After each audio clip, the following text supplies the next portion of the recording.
Chapter 1459. Chun Mei was Wang Cancan and Lu Fian's classmate. Chun Mei, Wang Cancan, and Lu Fian usually minded their own business and did not get along or interact with each other.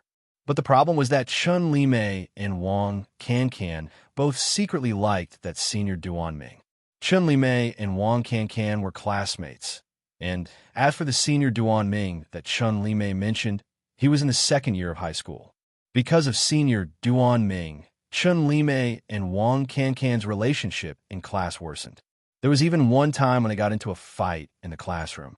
Wang Cancan and Duanming were in the same junior high school. Wang Cancan liked Duanming since the first year, but she dared not confess. In the end, when she finally got into the same high school as Duanming, Chun Mei began to pursue him. Although Duanming had a few girlfriends, Wang Cancan still liked him because she always felt that Duanming was just playing around with those girls. Last week, Wang Cancan and Chun Mei had exchanged insults in school. Chun Mei even provoked her by saying that if she had the guts, she should let Wang Cancan walk around Zhuchuan Medical Hospital that had just moved into Longmen City recently. Wang Cancan went as she pleased. Who was afraid of whom? This was how the grudge was resolved. Wang Cancan did not expect to run into Chun Mei here, nor did she expect her to be so bold as to ask senior Duanming out. You? Just as Wang Cancan wanted to say a few words of rebuttal, Chun Mei said cockily, "Yesterday, senior Duanming and we also went out shopping." "Oh, my senior Duanming got a room in a hotel, and then we already..." "Impossible. Senior Duanming would never do such a thing with you. You're lying," Wang Cancan shouted before Chun Mei could finish. To Wang Cancan, senior Duanming was her everything. She had a crush on senior Duanming since the first year of junior high, and it had been 3 whole years now.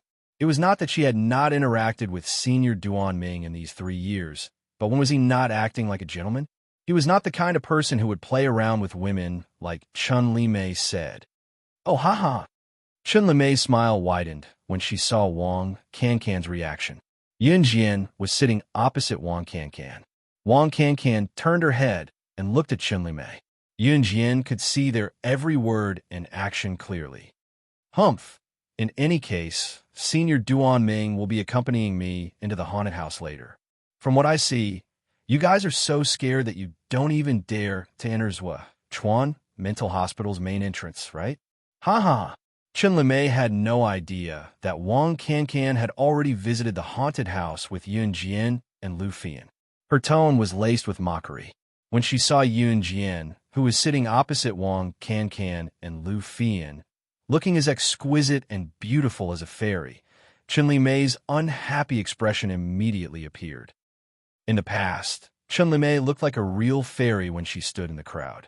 However, the moment she saw Yun Jian's face, even Chun Mei had to admit that she was inferior to Yun Jian. "Yo, who is this? Is Wang Cancan your friend? Ha, she looks so thin and weak. Is she also going to Zhuchuan Mental Hospital? That's a haunted house. It's very, very scary. I think a girl like her, before she even enters the haunted house, her feet should be shaking like a spring, right?" "Ha ha ha." Chun Mei pointed at Yun Jian. Due to Yun Jian's beauty and the fact that she was Wang Cancan's friend, Chun Mei harbored no good intentions toward her. She sneered at her the moment she opened her mouth, spewing all the insults she could think of. "You guys are here? I finally found you. Just now. You guys didn't wait for us and left the haunted house by yourself. I thought you guys had already left." Chapter 1460. Just as Chun Mei was questioning Yun Jian's ability, Zhou Dongshuan's voice suddenly rang out from the haunted house with Yun Jian's group. Hearing this, Yun Jian raised her eyebrows slightly. Chun Mei saw that Yun Jian did not refute her immediately, so she thought that Yun Jian had nothing to say. Yun Jian was afraid of entering the haunted house. There was no mistake about that. However, Chun Mei had miscalculated, completely miscalculated. When Zhou Dongshuan's voice rang out, Chun Mei was still confused. What's going on? What happened? Who startled the staff? Now, the workers at the haunted house refused to work? Yun Jian? Could Yun Jian be referring to her? Before this, Chun Li did not know that Yun Jian's name was Yun Jian because no one had introduced her to Chun Li. Following the voice, Chun Li's eyes slowly moved from Zhou Dongxuan, who had suddenly appeared, to Yun Jian.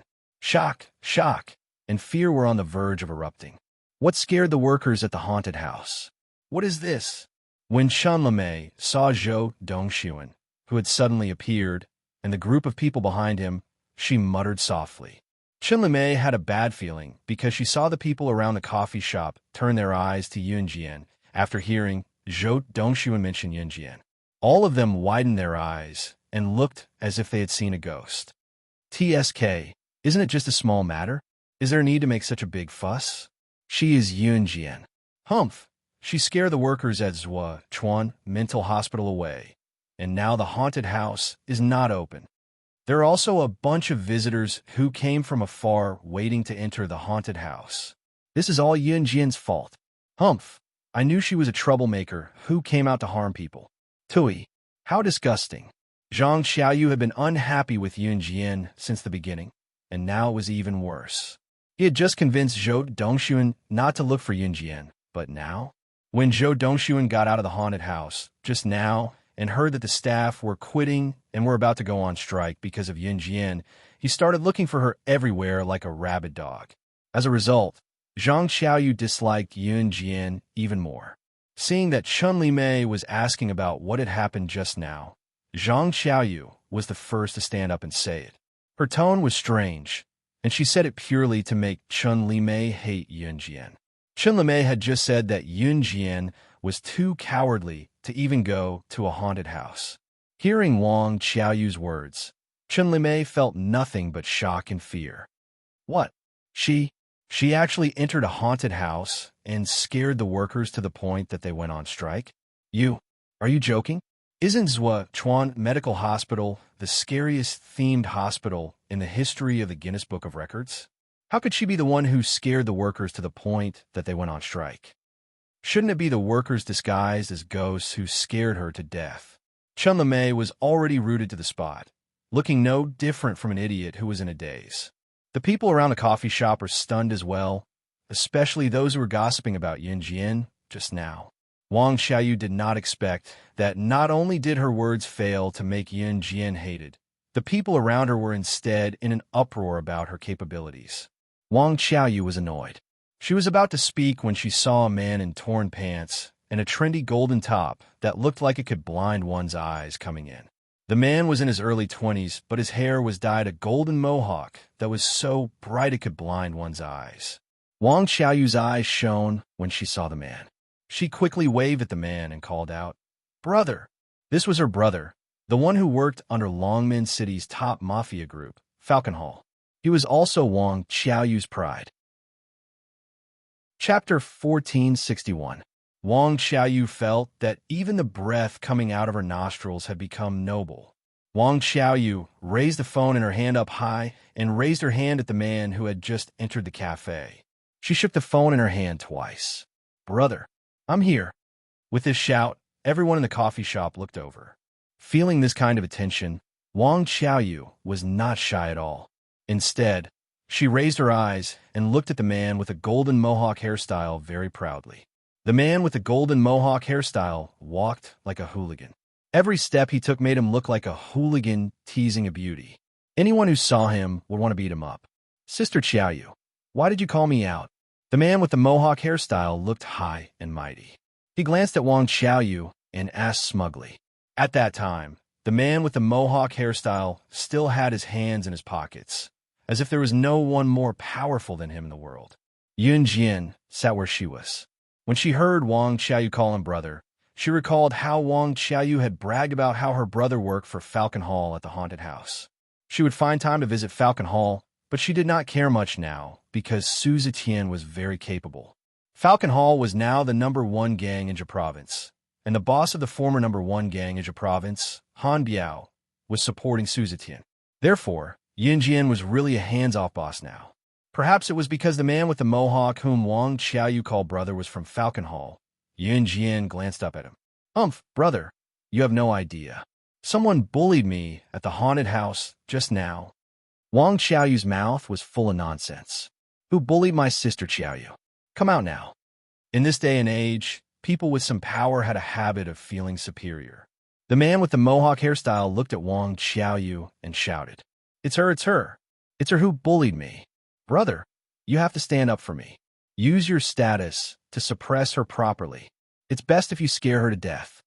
Wang Qiaoyu and the man with the mohawk hair kept calling each other brother and sister. Their words were undoubtedly directed at Yun Jian.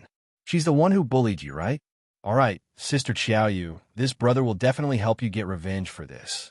The last sentence was stuck in his throat just like that. When a mohawk man saw Yun Jian's exquisite and beautiful face, his entire person froze on the spot.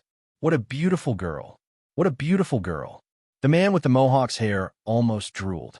He didn't even hear Wang Qiaoyu calling him brother a few times. Zhang Zhudi.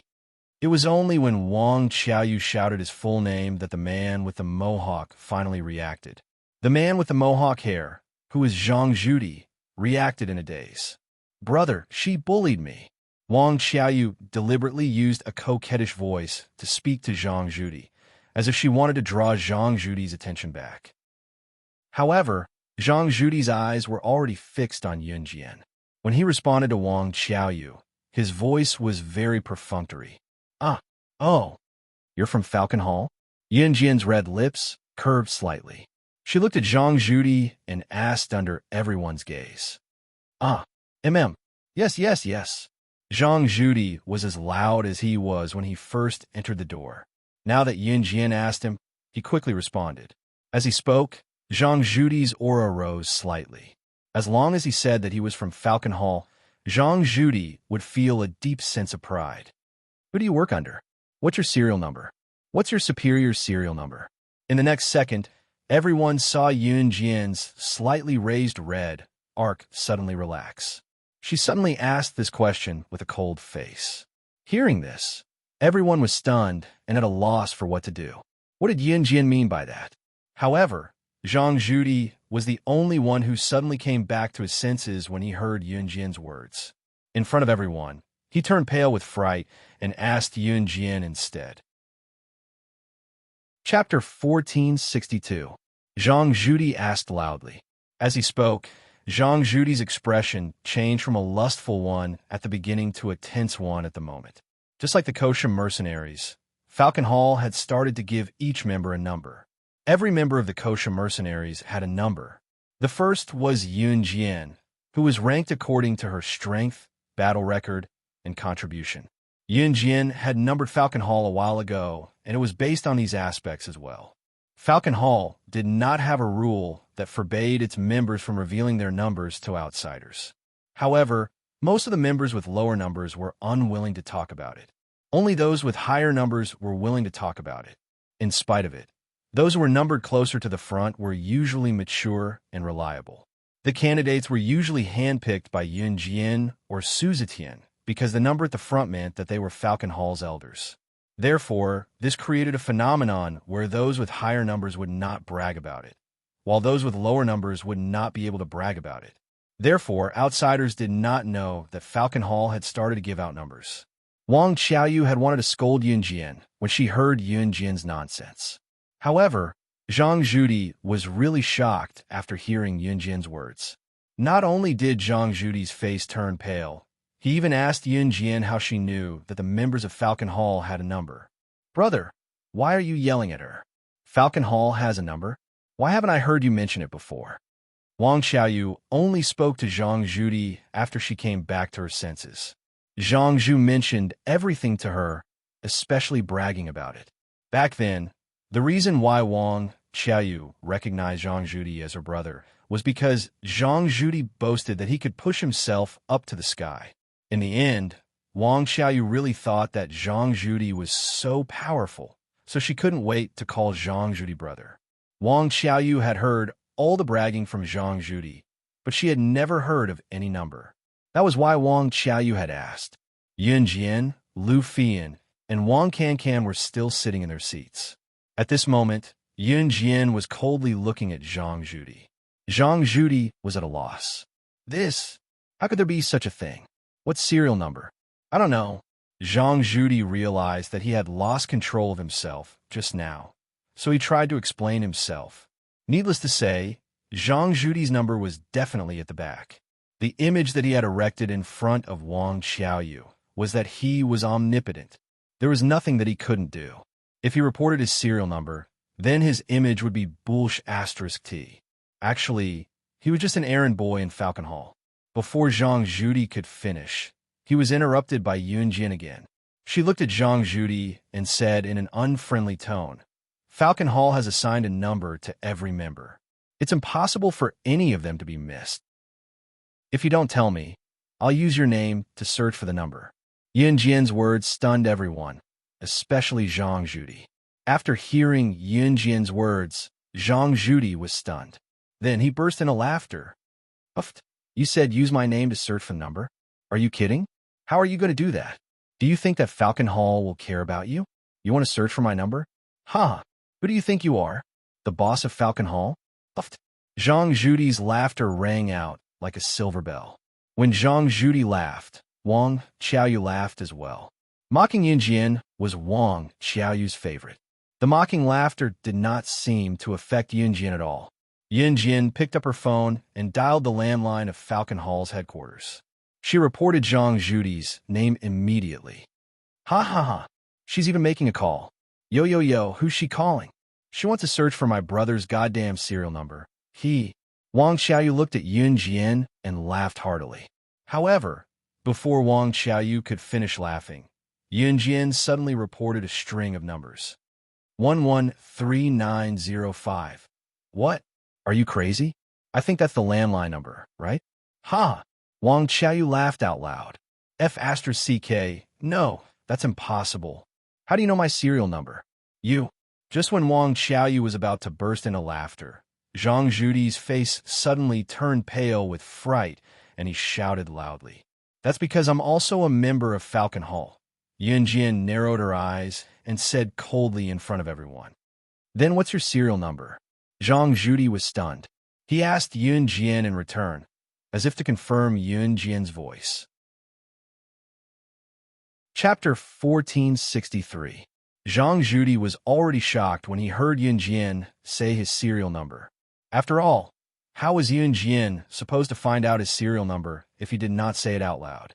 Only the higher-ups of Falcon Hall would be able to find a person's serial number by using their name to check their serial number. Zhang Zhudi had never considered whether Yunjin was one of the higher-ups. That was because Yunjin's age was simply unbelievable. In spite of it, Yunjin had recited his serial number accurately. This was even more legendary than a mythical movie. Even so, Zhang Zhudi did not think that Yunjin was one of the higher-ups, not to mention the boss of Falcon Hall. **T. Yunjin was the boss of Falcon Hall? This was even more unbelievable than a fish cooking itself. Therefore, when he heard that Yunjin was also a member of Falcon Hall, Zhang Zhudi reflexively asked Yunjin what her serial number was. In Falcon Hall, serial numbers represented a person's status. There were members of Falcon Hall in the entire Zhe province, and there were more than 100,000 of them in total. It was a large number, but it was not particularly outstanding when compared to the entire Zhe province. Zhang Zhudi himself was one of the bottom few. He asked Yunjin what her serial number was because he thought that Yunjin's ranking was definitely lower than his. How could a girl like her have a high-ranking serial number? However, when he heard Yunjin's serial number, Zhang Zhudi was dumbfounded. What did you say? What's serial number 1? Zhang Zhudi thought that there was a long string of numbers behind it that he did not hear clearly, so he moved his ears closer to listen. The people around them were all confused and looked like they did not know what was going on. However, they could still understand what Yunjin and Zhang Zhudi were talking about. "I'll only say this once. Please get out of my sight now, because you're an eyesore." Yunjin curled her lips coldly and said very calmly.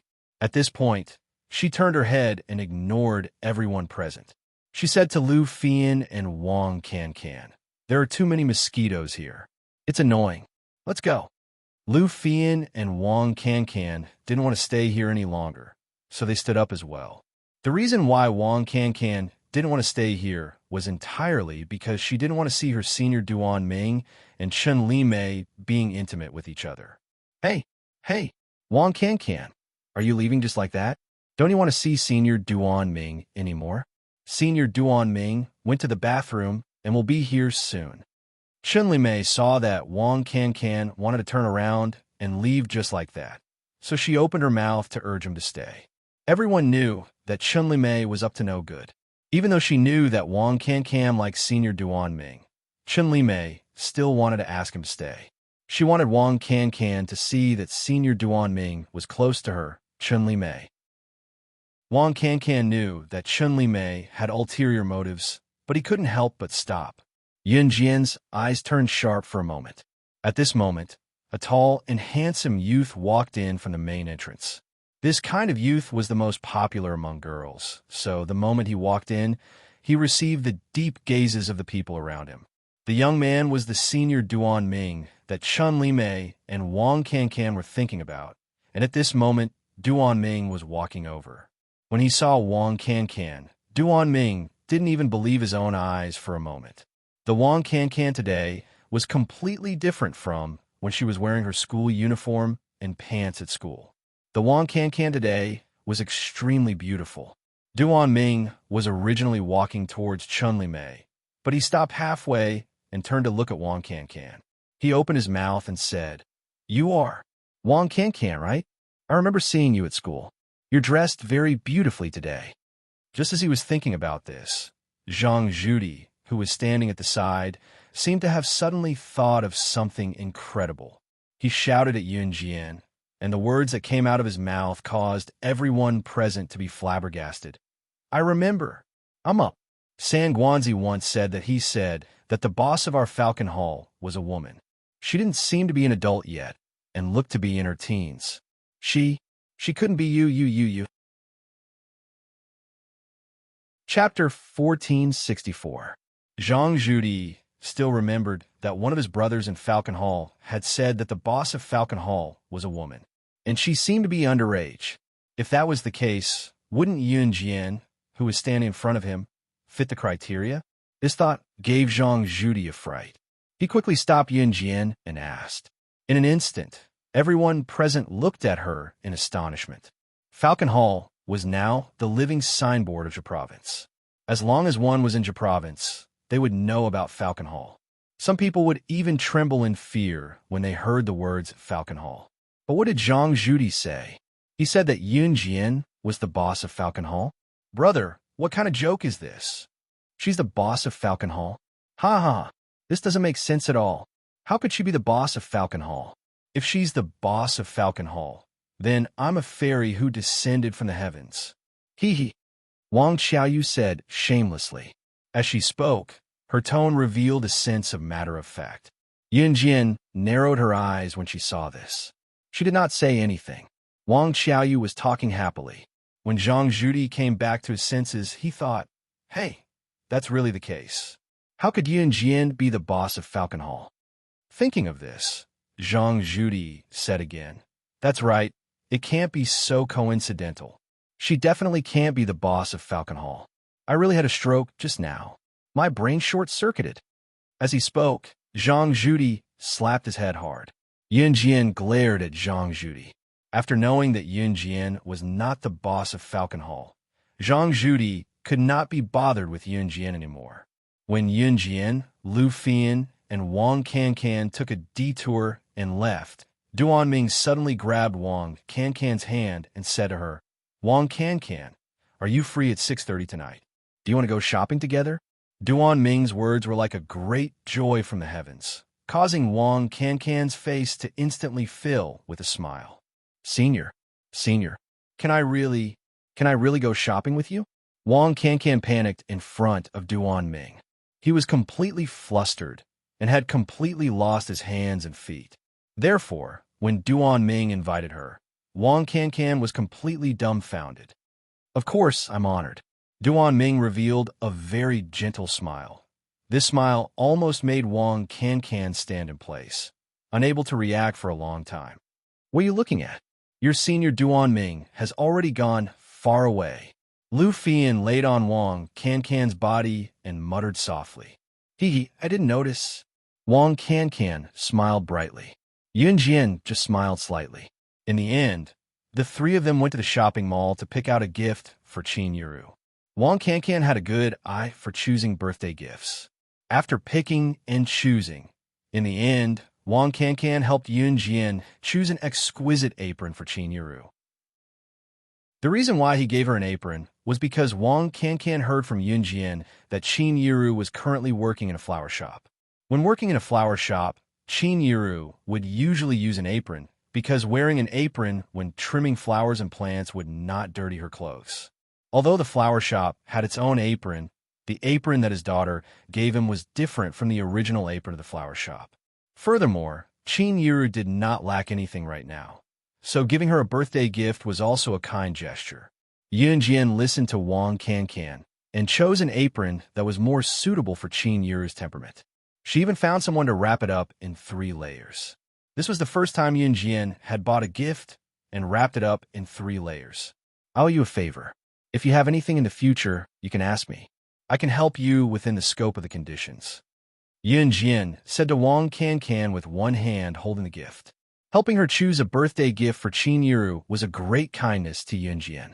This was because she didn't know what to give. She had never done this before. We're friends from now on. There's no need to be like this between friends. Ha ha. Wang Cancan was very generous as he spoke to Yun Jian. Chapter 1465. Wang Cancan was ready to go home because she was going shopping with her senior, Duan Ming, tonight. She was extremely excited. LV Fian did not return to Xinjiang town. She stayed in school during the weekends, sometimes returning home once every 2 to 3 weeks, sometimes once a month. She did not go back every week because it was inconvenient. This was similar to Uni back then. When Yun Jian was reborn, Yun Yi was studying in Longmen City, while Qin Yuru and Yun Jian were both in Xinjiang town. Yun Yi often returned home once every 2 to 3 weeks, sometimes once a month. It was costly and time-consuming to take the bus home from the city. She would then stay for a day or 2 at home before taking the bus back to school from the town. It was troublesome, so students who usually stayed in the town would not be too hard-working when they returned home. After Wang Cancan left, Lu Fian also went back to school to review her homework. Lu Fian's school will be holding the monthly exam in about 10 days. As someone who had relied on her own hard work to get to where she was today, Lu Fian naturally had to review and prepare for the exam. Yun Jian was taking a taxi to Ding Ding Bar from the shopping mall with the gift she bought for Qin Yuru. Ding Ding Bar, entrance. The bar was newly opened and its business was booming. It was also near the shopping mall. Others might not know that Ding Ding Bar was one of the properties under Falcon Hall. Yun Jian had an appointment with Su Zetian here. It had been a long time since she asked about Falcon Hall since she went to the military school, so she had to deal with it first when she came back today. Yun Jian stepped into Ding Ding Bar with a gift for Qin Yuru in one hand. It was still daytime, but Ding Ding Bar's recent business boom made the atmosphere inside feel like it was night. When she stepped in, it felt like she had stepped into the night from day. Just as Yun Jian stepped into the bar, she saw a few familiar figures at the bar counter from the corner of her eye. It was Zhou Dongxuan, Wang Xiaoyu, Zhang Zhudi, and the others whom he had met at the haunted house and the coffee shop. Just now, Wang Cancan and Lu Fian had accompanied Yun Jian to buy a birthday present. They had spent some time on the way, so it was not surprising that Zhou Dongxuan, Wang Xiaoyu, and the others had already come out of a place like the Dynamic Mall. It was such a coincidence to bump into them in such a place. Yun Jian was just about to sidestep the few people at the bar and take a detour, but Zhou Dongxuan's eyes lit up. He was the first to notice Yun Jian. "Why are you here?" As he spoke, Wang Xiaoyu, who was beside him, was very unhappy. "Why are you always haunting me? You'll follow us wherever we go. How shameless. As a girl. I think you don't even have a modesty of a girl." Wang Xiaoyu felt that Yun Jian had deliberately followed them, so she immediately yelled at Yun Jian. "Sis Xiaoyu, don't make a ruckus here. This is Falcon Hall's territory. You'll be arrested by them if you shout like this." Even I can't save you then, Zhang Zhuti told Wang Xiaoyu. Okay, go, I know. Wang Xiaoyu turned to Zhang Zhuti and told him obediently before turning back to whisper to Yunjian. I say, don't tell me you're a prostitute here. Heh, you're really shameless. Wang Xiaoyu was about to say something when a middle-aged man walked over from the side. The middle-aged man was Duan Lei. When he came to Yunjian, he called out respectfully, Sister Jian, Boss Su has been waiting for you for a long time. Go on in. Yunjian hummed in acknowledgement and left Wang Xiaoyu, Zhang Zhuti, and the others who were eating like crazy. Zhang Zhuti obviously knew Duan Lei. Looking at him, he asked fearfully, Elder Duan Lei, could the girl who went in just now be? Could it be? Don't say things you shouldn't say. Who she is isn't something you can know. Duan Lei glanced at Zhang Zhuti and hinted. These words almost caused Zhang Zhuti to cry out in surprise. So she was... Chapter 1466. Zhang Zhuti almost cried out on the spot, but in the end he forcefully suppressed the fear in his heart. When Yunjian told him her ranking in Falcon Hall, Zhang Zhuti did not believe her at all. After all, Yunjian's number was too unbelievable. She did not say one followed by a series of numbers, but one, just one. Falcon Hall's ranking was arranged from the strongest to the weakest, from the beginning to the end. Since Yunjian said 1, she could only be the boss of Falcon Hall. That was why Zhang Zhuti did not believe that Yunjian was ranked number 1 in Falcon Hall. But who was Duan Lei? In Falcon Hall, other than the boss, only Su Zetian could be ranked below him. Then, it would be Han Biao, the former leader of the province's number 1 gang. Then, it would be Duan Lei. Who was Duan Lei? His words carried a lot of weight in Falcon Hall. Some time ago, when Su Zetian was seriously injured after being assassinated, Duan Lei took over Su Zetian's position and managed Falcon Hall for a long time. In Falcon Hall, Duan Lei was considered an elder. Some time ago, Yunjian had made a huge adjustment in Falcon Hall. She changed Falcon Hall's management and ranking to that of the Kosha mercenaries. Now that a month or 2 had passed, Falcon Hall was clearly in a better state than before the reorganization. Zhang Zhuti was the only one who knew the fear in his heart. When Duan Lei disappeared from Zhang Zhuti and the other's sight, Wang Xiaoyu's reckless words rang again. She first imitated Duan Lei's tone just now and mocked him. You're the one who's going to die. Don't say things you shouldn't say. You don't have the right to know who she is. Wang Xiaoyu even shook her body as she imitated Duan Lei's words. Then, she laughed out loud and mocked him. Who does he think he is? I think that woman came to this kind of place to sell herself. She's a prostitute, but she still wants to maintain her chastity. I bet that man, just now, is her patron. What's there to be proud of? Brother, don't you think so? As Wang Xiaoyu spoke, she turned to look at Zhang Zhuti. But just as Wang Xiaoyu said this, Zhang Zhuti roared, Right, your sister. Don't come looking for me again. Troublemaker. When Zhang Zhuti thought about how he had almost offended Yunjian because of Wang Xiaoyu, he was so angry that he almost wanted to slap Wang Xiaoyu. Brother? How can you do this to me because of her? Wang Xiaoyu knew Zhang Zhuti, but until today, she had never seen him so angry. She wanted to stop Zhang Zhuti, who was about to walk to the door, from leaving. She even reached out her hand to stop him, but Zhang Zhuti threw her to the ground. Get lost. Don't call me brother so intimately. I'm not your biological brother, so don't try to get close to me. You've killed me. Damn it. Zhang Zhuti now even had the heart to kill Wang Xiaoyu. He turned around and roared back at her, then continued to walk forward, intending to leave. May I ask, can you tell us what happened to make you so agitated all of a sudden? I think we can talk about it slowly after we calm down. When Zhou Dongxuan saw that Yunjian was involved in this, he was eager to know the reason. Slowly? What else do we have to talk about? What's there to talk about? Do you know who you've offended? Her. She's Falcon Hall's boss. That man just now is Falcon Hall's elder, Duan Lei. How can Elder Duan Lei's words be false? Get away from me, all of you. I don't want to see you anymore. Appalling. Zhang Zhuti ran off immediately after that. leaving Zhou Dongxuan, Wang Qiaoyu, and the rest were dumbfounded. What did Zhang Zhudi say? Yun Jian was Falcon Hall's boss? The terrifying woman who had led Falcon Hall from the top mafia group in Longmen City to the top Inja province within half a year was her. Chapter 1467. Zhou Dongxuan, Wang Qiaoyu, and the others turned pale when they heard Zhang Zhudi's words. This news was simply too frightening. Yun Jian didn't know about the frightening things that happened here. She also didn't know that Zhou Dongxuan, Wang Qiaoyu, and the others already knew about her identity. Yun Jian habitually bypassed the bar and came to a VIP room. This was the place where she and Su Zetian had arranged to meet. When Yun Jian reached the door of the VIP room and reached out to open the door, a waitress with professional makeup stopped her. "Hello, little girl. This is the VIP room. Do you have a reservation?"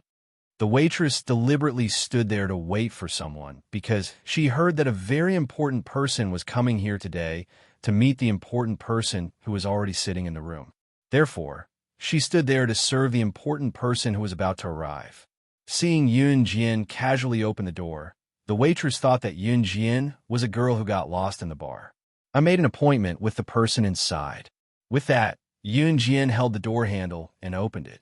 Just as she pressed the button and was about to open the door, the waitress stopped Yun Jian's hand. She frowned and forced herself to control her temper. She said to Yun Jian, "Little girl, don't mess around. Little girl, don't mess around. The people here are all big shots.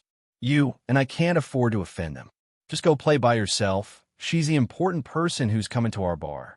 You don't have to come to work tomorrow." The waitress was about to stop her when Duan Lei's voice rang out. His words determined the waitress's fate. The little girl in front of her was the important person she was supposed to serve. The waitress was frightened.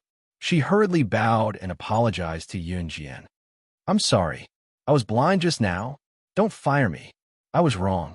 Please give me another chance." The waitress was indeed impatient just now. The slight frown on her face was enough to express everything. Yun Jian usually ignored such trivial matters. She opened the door and went in directly. It was up to Duan Lei to decide whether to fire the waitress or not. As soon as she opened the door and entered, she saw Su Zetian sitting in front of her. There were two middle-aged men sitting beside Su Zetian. Of course, Yun Jian didn't come here just to talk to Su Zetian about Falcon Hall's trivial matters. She had something official to deal with. The two middle-aged men were about the same age, but they were at least in their 40s. One of them was the boss of the #1 gang in the neighboring province, Nirja province, Heilong. The other was the #1 gang's #1. He had a close relationship with He was the #1 gang boss of the neighboring province's #1 gang. No matter who they were both in the underworlds as in the underworld. Today, they had specially come from other places to visit the boss of the province's #1 gang, Rakshasa, and had the intention of befriending him. Yun Jian had come here to meet both of them. They were saw Yunzes. And was. Them saw were worse, so the soundproofing in the room was excellent, so no one in the room could hear what happened outside. Heilong had already stood up. He looked at Yun Jian and opened his mouth.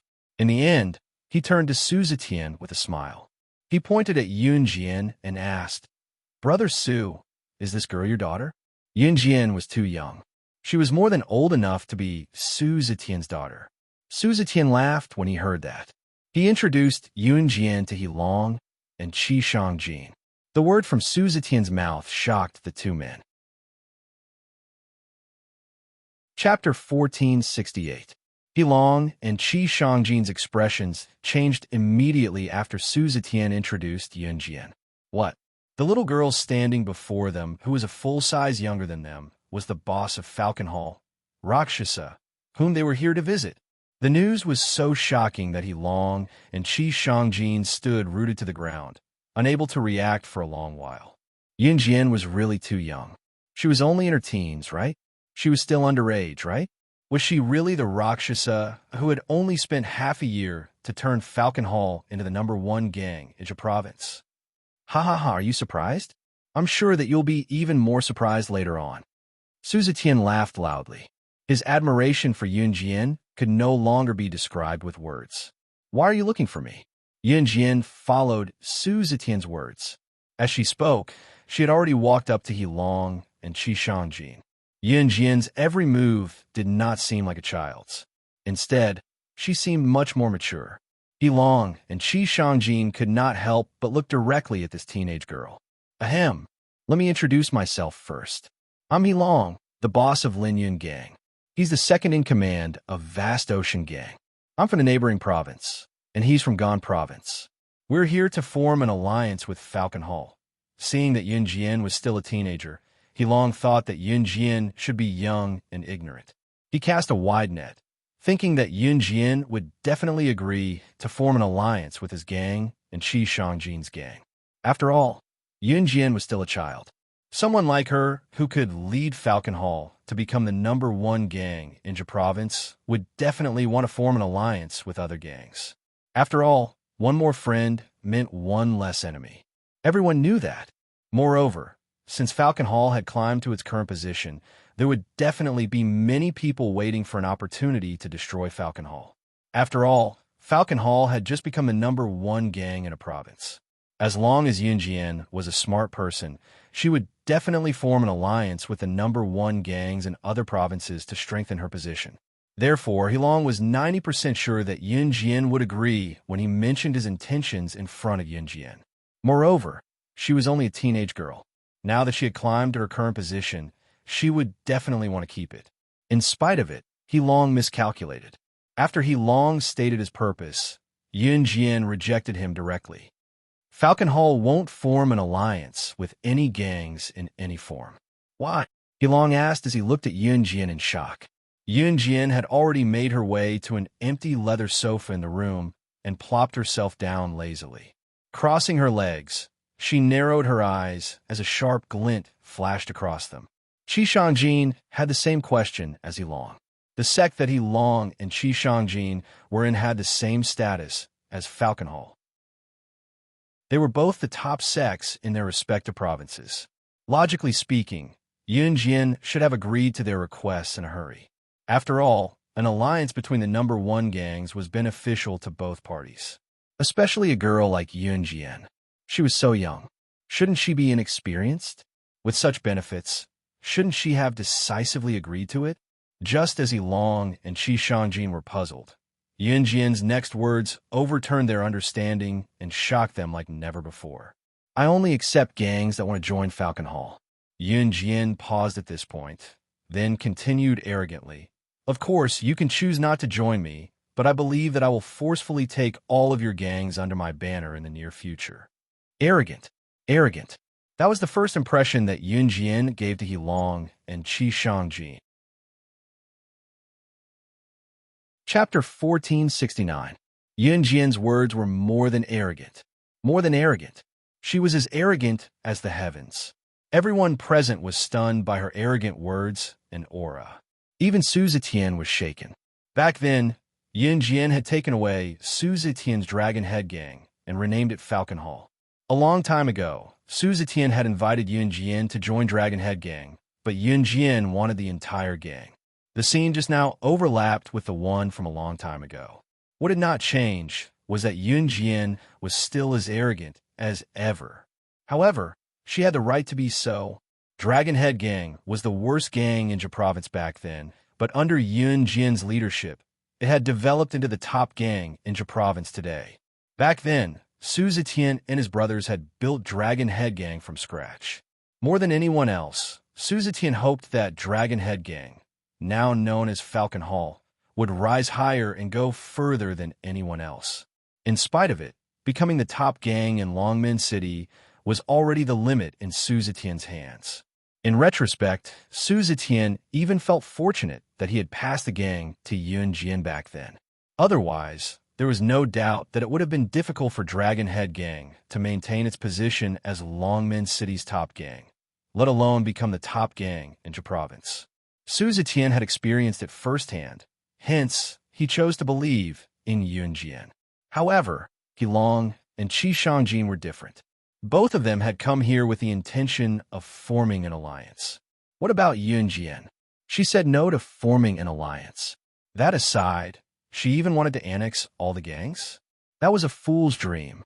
Hence, Heelong's expression darkened as he warned Yun Jian in a dark tone. Young man, I recognize you as Falcon Hall's boss. You've led Falcon Hall to become the top gang in Zhe province. It wasn't easy, and you're quite capable.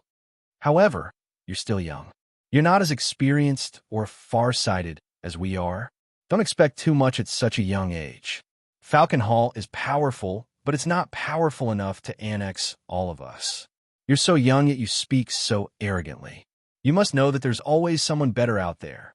One must know when to advance and when to retreat. Don't think too highly of yourself. I like to see if we're still no match for a mere Falcon Hall if all of us work together. Heelong's expression immediately darkened. Yun Jian had said that one day she would forcefully take all the gangs under her banner. Heelong knew that the alliance was definitely not going to work out. Furthermore, Yun Jian had said that she would forcefully take all the gangs under her banner. Was it the Lin Yun Association and the Vast Ocean Association among all the gangs? Since Yun Jian had said so, Heelong naturally didn't need to be courteous. Shangjin, let's go. After Heelong lectured Yun Jian, he angrily turned around and was about to leave with Qi Shangjin. Heelong and Qi Shangjin had originally come to discuss an alliance with Yun Jian. Who knew that Yun Jian would be so insensible and even say such arrogant words? Just as Heelong and Qi Shangjin reached the door of the private room and were about to reach out to open the door, Yun Jian's faint voice came from behind them. How dare you act so impudently in my territory? Did I allow you to leave? As she spoke, Heelong and Qi Shangjin felt a strong murderous intent coming from behind them. The two of them turned around at the same time and saw two curved knives flying toward them. The knives were thrown far away by the person who threw them, but they were sharp enough to make Heelong and Qi Shangjin's expressions change. The two of them dodged to the side, barely avoiding the fatal blow from the small knife. However, because their reaction speed was not fast enough, Heelong and Qi Shangjin's single-handed arms were ruthlessly cut by the knife, causing them to bleed. When the two of them reacted, their eyes widened as they looked at Yun Jian, who was still sitting on the sofa. Just throwing two knives was enough to injure the two of them. They wouldn't even be able to dodge them. What kind of speed was that? For a moment, Heelong and Qi Shangjin's expressions changed drastically. If their senses weren't wrong, Yun Jian hadn't used her full strength. If Yun Jian used her full strength, the two of them might not even be able to survive one of her knives. Chapter 1470. Heelong and Qi Shangjin went crazy again, but they left with their tails between their legs. In the end, Yun Jian didn't make things difficult for Heelong and Qi Shangjin. After all, Heelong represented the #1 gang in the neighboring province, while Qi Shangjin represented the #1 gang in the entire Gan province. The gangs behind them were on the same level as Falcon Hall, so their status couldn't be underestimated. If Yun Jian really killed the two of them, it wouldn't benefit her at all. She wouldn't do something that wouldn't benefit her at all. Seeing the two of them leave the VIP room, Yun Jian narrowed her eyes. She stood on the spot and said to Su Zetian, send someone to monitor their every move. Send someone to keep an eye on their every move. And at most a year, I want them to be destroyed. And at most a year, she would lead Falcon Hall to take over all the gangs in Country Z. Su Zetian was in high spirits after hearing Yun Jian's words. He liked Yun Jian's ambition. Yes, Su Zetian nodded. After walking out of Hotel Ding Ding, Yun Jian went home with the birthday present she bought for Qin Yiru. She first returned to the huge villa that she lived in with Ce. Just as she opened the door, a familiar male scent wafted over. The next second, she was hugged by this familiar male scent. Yun Jian wasn't surprised to be hugged by this familiar male scent. She leaned forward and asked, I thought you couldn't come back. It's mother-in-law's birthday, so of course I have to come back. Ce was very tall, so Yun Jian's head could barely reach Ce's chin. At this moment, Ce reached out and patted Yun Jian's head. Young master, can we go downstairs now? Just as Ce finished speaking, Shui Ying's shout came from upstairs. Si resisted the urge to slap Shui Ying to death. He reluctantly let go of Yun Jin's body, then shouted from upstairs, "Get down." Shui Ying walked down innocently with Si Luo following behind him. Si Luo was carefully following behind Shui Ying as they walked down from the second floor. Shui Ying even reached out to stroke Si Luo's shoulder as they walked past the stairs. Si Luo looked up at Shui Ying fearfully. She was afraid that if she didn't follow his instructions, she would be called a dumb girl. Hence, Si Luo hesitated for a long time before reaching out and grabbing Shui Ying's outstretched hand. Then, he was carefully led downstairs. "Idiot, hurry up!" Shui Ying shouted again when he saw that Si Luo was hesitating to give him his hand. 5:30 p.m. was Qin Yuru's time to get off work. She was busy at home. Ge Junjian was personally cooking. He was wearing an apron and was still cooking in the kitchen. Everything was set up. Yun Yi, Qin Yu, Shui Ying, Si Luo, Xiao Yunju, Duan Li, Duanya, and Mo Senator. Almost everyone who was supposed to be there was there. The doorbell rang at 5:45 p.m. Usually, Qin Yuru would have gotten off work at this time, so Yun Jian ran to open the door in her slippers. However, when the door opened, the person she saw was not Qin Yuru, but Lu Lanhua. This woman was her nominal grandmother, Yun Gang's birth mother. Yun Jian froze. She did not expect Lu Lanhua to be here. She remembered how Lu Lanhua had treated Qin Yuru and how shameless she was back then. Just as Yun Jian was about to chase her away, Lu Lanhua suddenly knelt down in front of Yun Jian and shouted with all her might. Chapter 1471. Last time, Yun Gang went to gamble again and couldn't pay back the money he owed. At that time, Yun Jian saved Yun Gang's family who was innocently implicated. As for Yun Gang's life and death, she didn't care. Yun Jian said a long time ago that after she helped Yun Gang pay back the 5,000 yuan he lost in gambling, his life and death would have nothing to do with her. First of all, Yun Jian wasn't Yun Gang's biological daughter. Yun Gang also didn't fulfill his duty as a father to her. She didn't need to raise Yun Gang as her loving father. Taking a step back, Yun Gang directly abandoned his family and ran away after he lost money in gambling. Later on, he even let his mistress appear and humiliate Qin Yuru. Also, Lu Lanhua told Qin Yuru that it was okay for a man to cheat a little, which left a deep impression on Yun Jian. The moment she opened the door, Lu Lanhua knelt down in front of her. She even knelt on the ground, casually kneeling in front of Gu Yunjian's door. This was a villa area, but even so, there were neighbors nearby who could see the scene of Lu Lanhua kneeling in front of Yun Jian. Let's not talk about why Lu Lanhua was looking for Yun Jian. Just based on the fact that Lu Lanhua chose to kneel in front of Yun Jian at this time and place, she most likely thought that Yun Jian would be too embarrassed to help her into the house, so she knelt down heavily. If it was someone else, perhaps for the sake of face, or perhaps because they felt that Lu Lanhua looked pitiful, they would really quickly help Lu Lanhua up. But Yun Jian wouldn't. Last time, Gang Er's legs were crippled. Now, even walking is a problem. Last time, that group of people refused to let Gang Er go. They even said they wanted to kill him. You're Gang Er's biological daughter. How can a biological daughter not care about her father's matters? Save him. Save him, ah. As Lu Lanhua spoke, she tried to use her hands to hold Yun Jian's legs, waiting for Yun Jian to help her up from the ground. This damn girl. Hurry up and help her up. How long would she have to kneel? Lu Lanhua actually wanted to win Yun Jian's sympathy so that she could sit down in the room first. After he sat down, he began to talk about his hardships during this period of time. Then, he would ask Ge Junjian or Qin Yuru to take him in. But who would have thought that Yun Jian, that wretched girl, would make her kneel at the door and refuse to let her get up?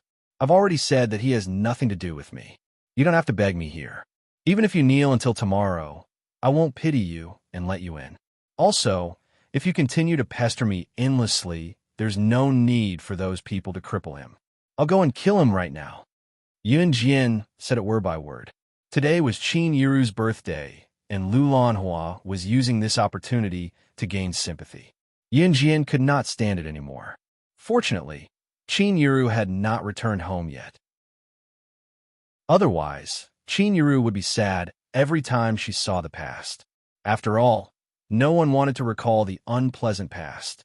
You're trying to kill your father.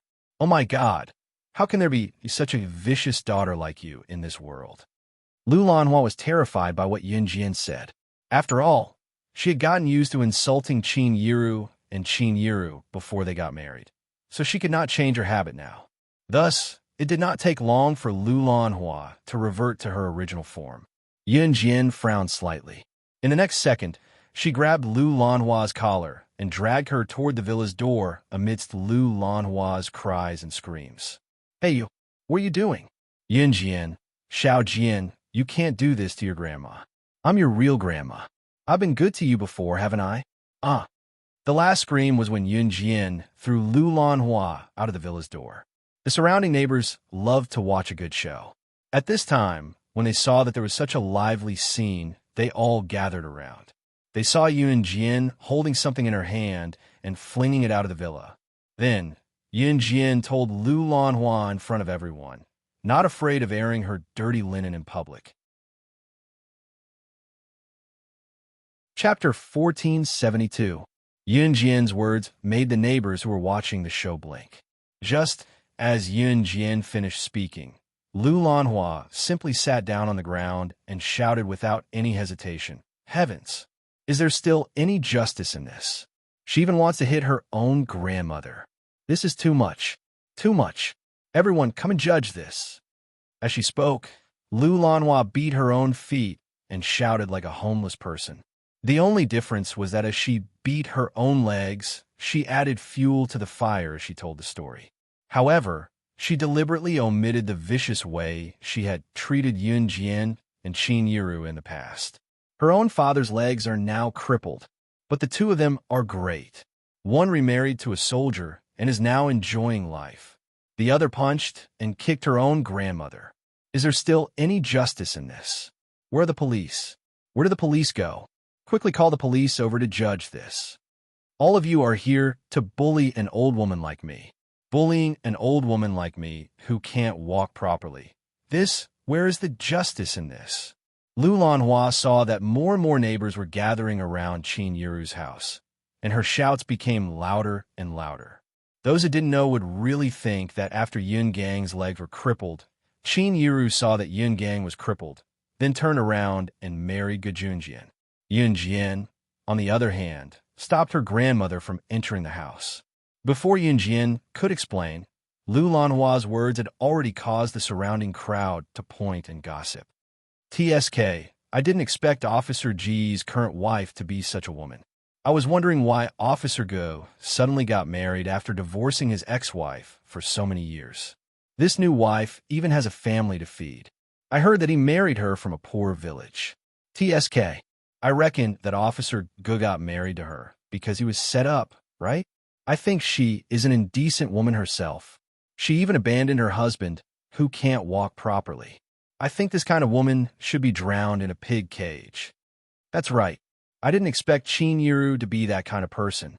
In the past, when he met us, he was still fine. Who would have thought that in the end, we really don't know his true nature. Whether it was in the countryside or the city, there was no lack of gossipy women. Whenever something happened to a family, these gossipy women would immediately pop out to gossip. These days, whether it was in the countryside or in the countryside, women who abandoned their original husbands and ran away with other men were especially ostracized. What Lu Lanhua said was simply a complete reversal of right and wrong. Lu Lanhua thought that Yun Jian and Qin Yiru wanted to get rid of her and Yun Gang. There was no way. How could his granddaughter really ditch him just because she had become rich and started a company? They are related by blood. Moreover, Yun Jian's legs were broken not long ago. Now, he couldn't even afford to go to the hospital to see a doctor. Lu Lanhua was thinking that Yun Jian wouldn't pay, and she would make a fuss. Great. She ruined Yun Jian's and Qin Yiru's good reputation. In this era, people paid attention to reputation. Lu Lanhua cried and threw a tantrum, slapping her thighs and sitting on the ground like a beggar. This made the people around her believe her. No one noticed that Yun Jian's face was getting darker and darker. So he didn't follow her out because he knew that she could handle this kind of simple matter by herself. Good Jun Jian was cooking in the kitchen, so he didn't know what was going on. The only person standing beside Yun Jian was Yun Yi. Because of this matter, only Yun Jian and Yun Yi could stand up and say something.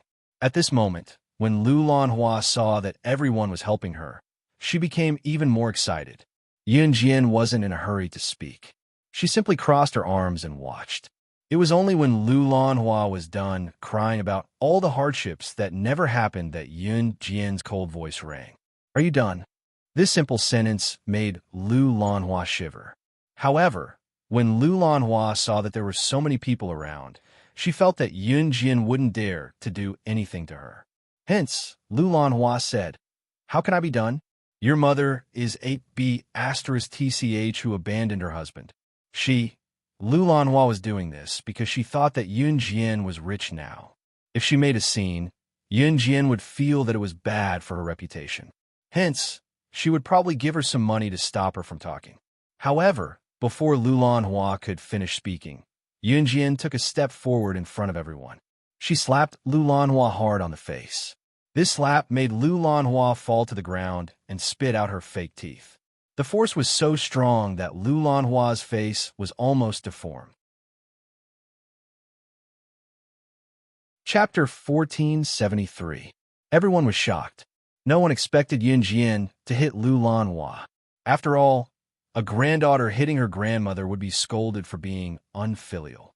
In the words of the villagers, such a fierce daughter would never be able to get married in the future. One of the older aunties saw Yun Jian slap Lu Lanhua to the ground. She immediately scolded Yun Jian and ran over to help Lu Lanhua up. "Ayo, what kind of granddaughter is this?" Not only did she chase her grandmother out of the house in front of everyone, she even slapped her own grandmother. "Look, Ayo, her fake teeth are falling out," the auntie said as she helped Lu Lanhua up. The auntie thought that Lu Lanhua was telling the truth, so she scolded Yun Jian as she spoke. Coupled with Lu Lanhua's words, everyone felt that Yun Jian was the one in the wrong. "Grandma, I'm calling you Grandma again today because you really treated me well in the past. Yes, you did treat me well, but ask yourself honestly, have you ever been good to my mother and sister?" Just as Lu Lanhua was twisting the truth and talking about her own public opinion, Yun Yi really couldn't stand it anymore, so he spoke up. The moment Yun Yi spoke up, the gossipy women who were speaking up for Lu Lanhua all stopped talking and looked at Yun Yi. However, Yun Yi continued to speak. "When my mother divorced my father's legs weren't crippled yet, right? The 2 houses in our hometown were built with the money that my mother worked hard to earn for more than 10 years. During the divorce, my mother didn't take a single cent and left with my sister and me. My father gambled for more than 10 years. Whenever he came home, he would steal the money that my mother worked hard to accumulate and return to the casino. When did he ever care about us? When did he ever care about my mother? When school started last year, my father gambled again. He lost the bet and even gave the loan sharks a loan. The loan sharks came to my house and even had designs on my sister. Where were you at this time? Where was my father? My mother was able to accept all of that, but what did my father do with the money he won from gambling? Not only did he mix around with a mistress, but he also brought all the money from the family to the mistress's house. My mother has never done anything wrong to my father. Dad brought all of this upon himself. He made a bet himself, so he deserves to have his legs crippled." Yun Yi clenched her fists and roared the last sentence with a complicated expression. Yun Yi didn't want to say anything bad about Yun Gang. After all, he was his biological father. However, under such circumstances, Yun Yi really couldn't hold it in anymore. Today was Qin Yiru's birthday, and LV Lanhua had chosen such a day to cause trouble. If she wasn't doing this on purpose, then what was? Hearing Yun Yi's words, the group of gossipy women instantly stopped talking. It was only then that Yun Yi turned his gaze to Lu Lanhua and growled at her in exasperation.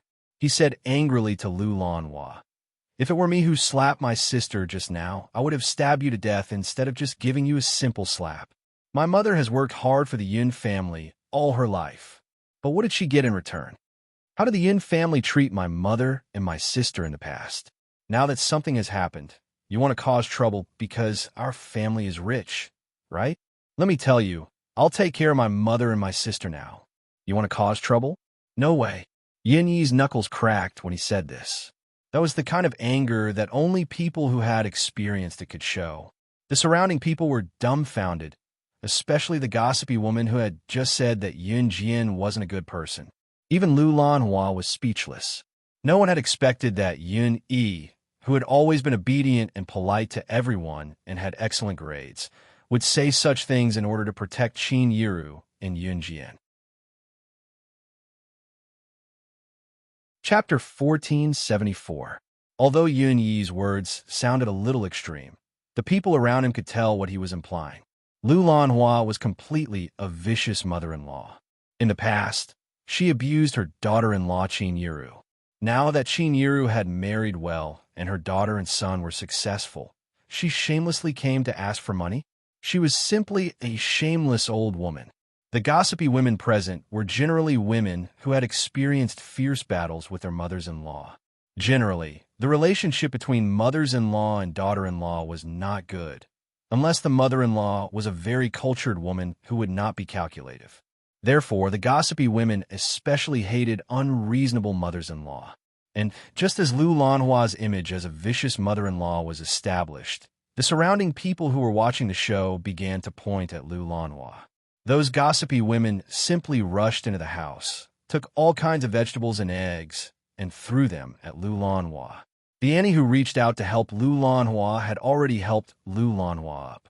Now that she heard Yun Yi's words, she directly let go of her hand that was supporting Lu Lanhua. That was not all. The auntie directly pushed Lu Lanhua to the ground again, and then cursed at Lu Lanhua. Great! So the slut is you, old woman. I was wondering, Qin Yiru is usually modest and amiable. How could she become like what you said? Damned old woman, get lost. Get out of here. Your skin is really thick. You actually have the nerve to come here and ask Qin Yiru for money. Get lost. Damned old woman. Get out of our villa district. People like you don't deserve to come here. Similar curses like this were endless.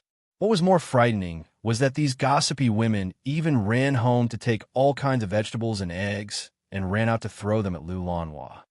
Great, all of you. Just you wait. All of you are trash. Scum of society. You even want to hit an old woman. See if I don't go to the police station and sue you to death. Lu Lanhua crawled up from the ground in a disheveled manner, brushing away the eggs and vegetables that were thrown at her face as she cursed back at Yun Jian, Yun Yi, and the other gossipy women who were throwing rotten eggs at her. Lu Lanhua was never the kind of old woman who would bow down. She was famous in Xinjiang town for her shrewdness. Of course, Lu Lanhua would not go to the police station to sue them. She was only doing this to find a chance for herself to slip away. As he walked, he continued to run. His face was filled with extreme hatred. It was the appearance of someone who refused to change despite repeated admonitions. Once Lu Lanhua was far away, the people around her, including the gossipy women who had insulted Qin Yiru, came over to apologize to Yun Jian and left. Not long after they left, they were back, came back from the entrance, came back when they saw Qin's.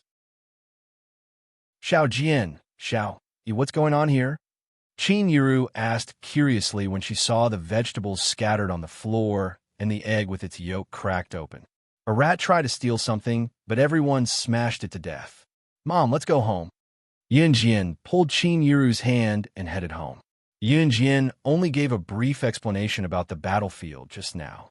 Qin Yiru had long forgotten that it was her birthday today. She nodded and followed Yun Jian home. The moment she stepped through the door, Qin Yiru saw a variety of dishes on the dining table at home. The variety of dishes was enough to hold a wedding banquet. Qin Yiru was dumbfounded when she saw it. She turned to ask Yun Jian, Xiao Jian, what's the program today? Mom, it's your birthday today. Yun Jian curled her lips into a smile and nodded. So happy birthday, Mom. Qin Yiru was flabbergasted when she heard that.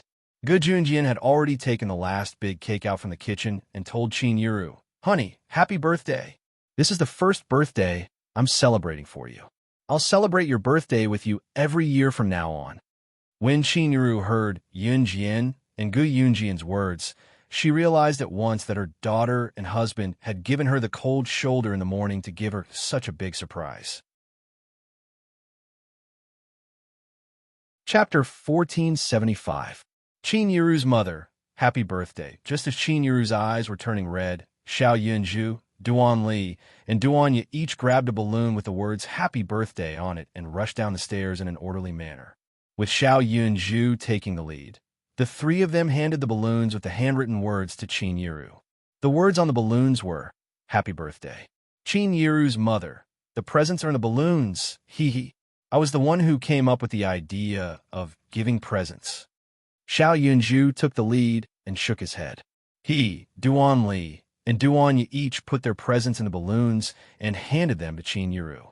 Xiao Yunju and the other two had been cooped up in the room since morning and refused to come downstairs for lunch. Qin Yuru had thought it was strange. The three children were usually very obedient, but today they were especially disobedient and refused to come down for lunch. It turned out that Xiao Yunju and the other two had started preparing presents early in the morning and wanted to give her a big surprise now. Thank you, my babies. Qin Yuru was so touched that she almost cried. She bent down and kissed Xiao Yunju and the other two's foreheads and held the presents tightly in her hands. Mom, this is mine. Yun Jian also wrapped her present in 3 layers and handed it to Qin Yuru. Yun Jian had never chosen a present for herself and wrapped it so meticulously before giving it to someone. Of course, this was excluding the clothes that she had bought for CE. Yun Jian glanced at CE, who was coming down from the second floor. The clothes he was wearing were almost colorless and were about to fall off. She had bought these clothes for him. Ever since he had put them on, he had been alternating between the clothes she had bought for him and had not worn any other clothes. Yun Jian was looking at the clothes CE was wearing and did not look at CE himself. CE turned his head and looked over. When he saw Yun Jian looking at him, he smiled sinisterly and walked over as well. Even if the clothes were worn to the point of fading, CE's handsomeness was on full display when he wore them. CE walked over and grabbed Yun Jian's little hand, then walked over to the dining table. After everyone had taken their seats, dinner began as promised. Gu Yunjian's cooking was naturally delicious. Although Gu Junjian was a soldier, he was good at something. Cooking was one of his specialties. Gu Yunjian's cooking was very delicious. There were fish, prawns, crabs, and crabs for dinner. After the bowls and chopsticks were cleared, the whole family sat in the living room and watched TV. Yun Jian had just gone out with Qin Yuru to buy some snacks. She had just sat down on an empty sofa when she saw CE sitting across from her. In the past, CE would have sat down with Yun Jian when he saw her sitting across from him. However, he did not today. Just as she was thinking about this, Xiao Yunju suddenly ran over and stuffed a small piece of paper into Yun Jian's hand. He said to Yun Jian, "Sister, this is from CE." With that, Xiao Yunju ran over to CE and exchanged 3 lollipops. Then, he ate them with relish. Yun Jian felt like she had been sold. Pressing her lips together, she stopped thinking about it and opened the piece of paper that CE had asked Xiao Yunju to pass to her. "Xiao Jian, what are you guys passing around so mysteriously? Let Mom see it too," Qin Yuru asked with a smile when she saw the piece of paper in Yun Jian's hand. "Mom, it's nothing," Yun Jian said as she opened the piece of paper. When she saw CE's flamboyant handwriting on the paper, however, Yun Jian's cheeks flushed as red as a chicken's butt. There was only one sentence written on it. Chapter 1476. Looking at the line, especially when Qin Yuru asked Yun Jian to show her CE's note just now, Yun Jian was stunned. Yun Jian's cheeks flushed uncontrollably. "Mom, I'm going to the washroom." Yun Jian hurriedly slipped away. A note. Qin Yuru really wanted to see what CE wrote for her daughter. However, Yun Jian didn't give her the chance. She hurriedly walked to the washroom on the second floor. She returned to her room to use the washroom. Gu Yunjian's house was a villa. Every bedroom here had its own washroom. Anyone with a discerning eye could tell that something was wrong when Yunjian returned to her room to use the washroom. After all, there was a washroom on the first floor. Just as Yunjian finished speaking, Ce, who was sitting on the sofa, stood up and walked towards Yunjian. He even found a brazen excuse for himself. I'm going to change my clothes. If Shuang wasn't afraid of being thrown into the Amazon forest by Ce, he would have stood up and ridiculed him. Young master, you just changed into the clothes that young mistress bought for you. Now you're going to change your clothes again? Bullsh asterisk T. Change into a sweater. To hell with it. Changing clothes was a lie. Running to find young mistress was the real reason. In fact, everyone there had seen it and knew that Ce was spouting nonsense. However, no one exposed him. Yunjian ran upstairs with the paper written by Ce that made her blush. Just as she was about to close the door to her room, a slender hand pressed against the door. She looked up and saw Ce's face that was so handsome it was unreal. Don't come in. I need to use the washroom. Yunjian didn't want to see Ce at this moment. Hence, she found an excuse to avoid him. She didn't need to use the washroom at all. She just didn't want to see him in such an awkward situation. Then I'll wait for you in the room. Ce didn't wait for Yunjian to reply.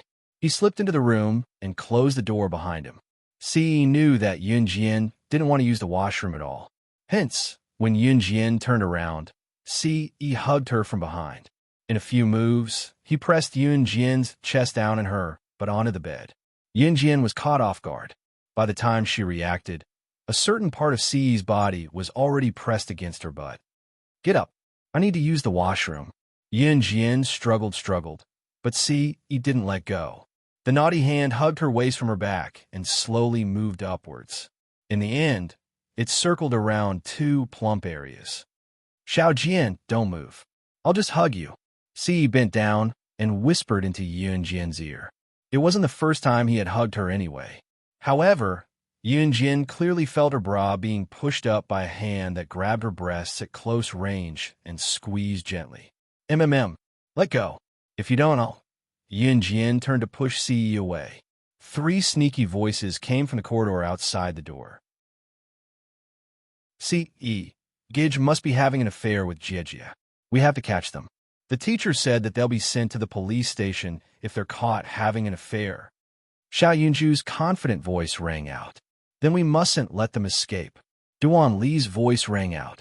Hearing Xiao Yunju and the other two's footsteps, Yunjian dared not even breathe loudly, but she still pushed Ce, trying to get Ce to stand up.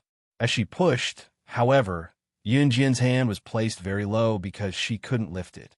As she pushed, her hand suddenly slid over a certain part of Ce's swollen part. The part that was pressed against her but actually grew thicker. Chapter 1477.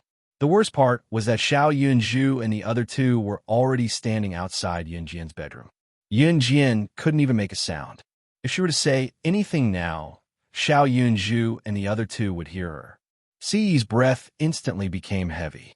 He was a righteous young man who had never had sex before.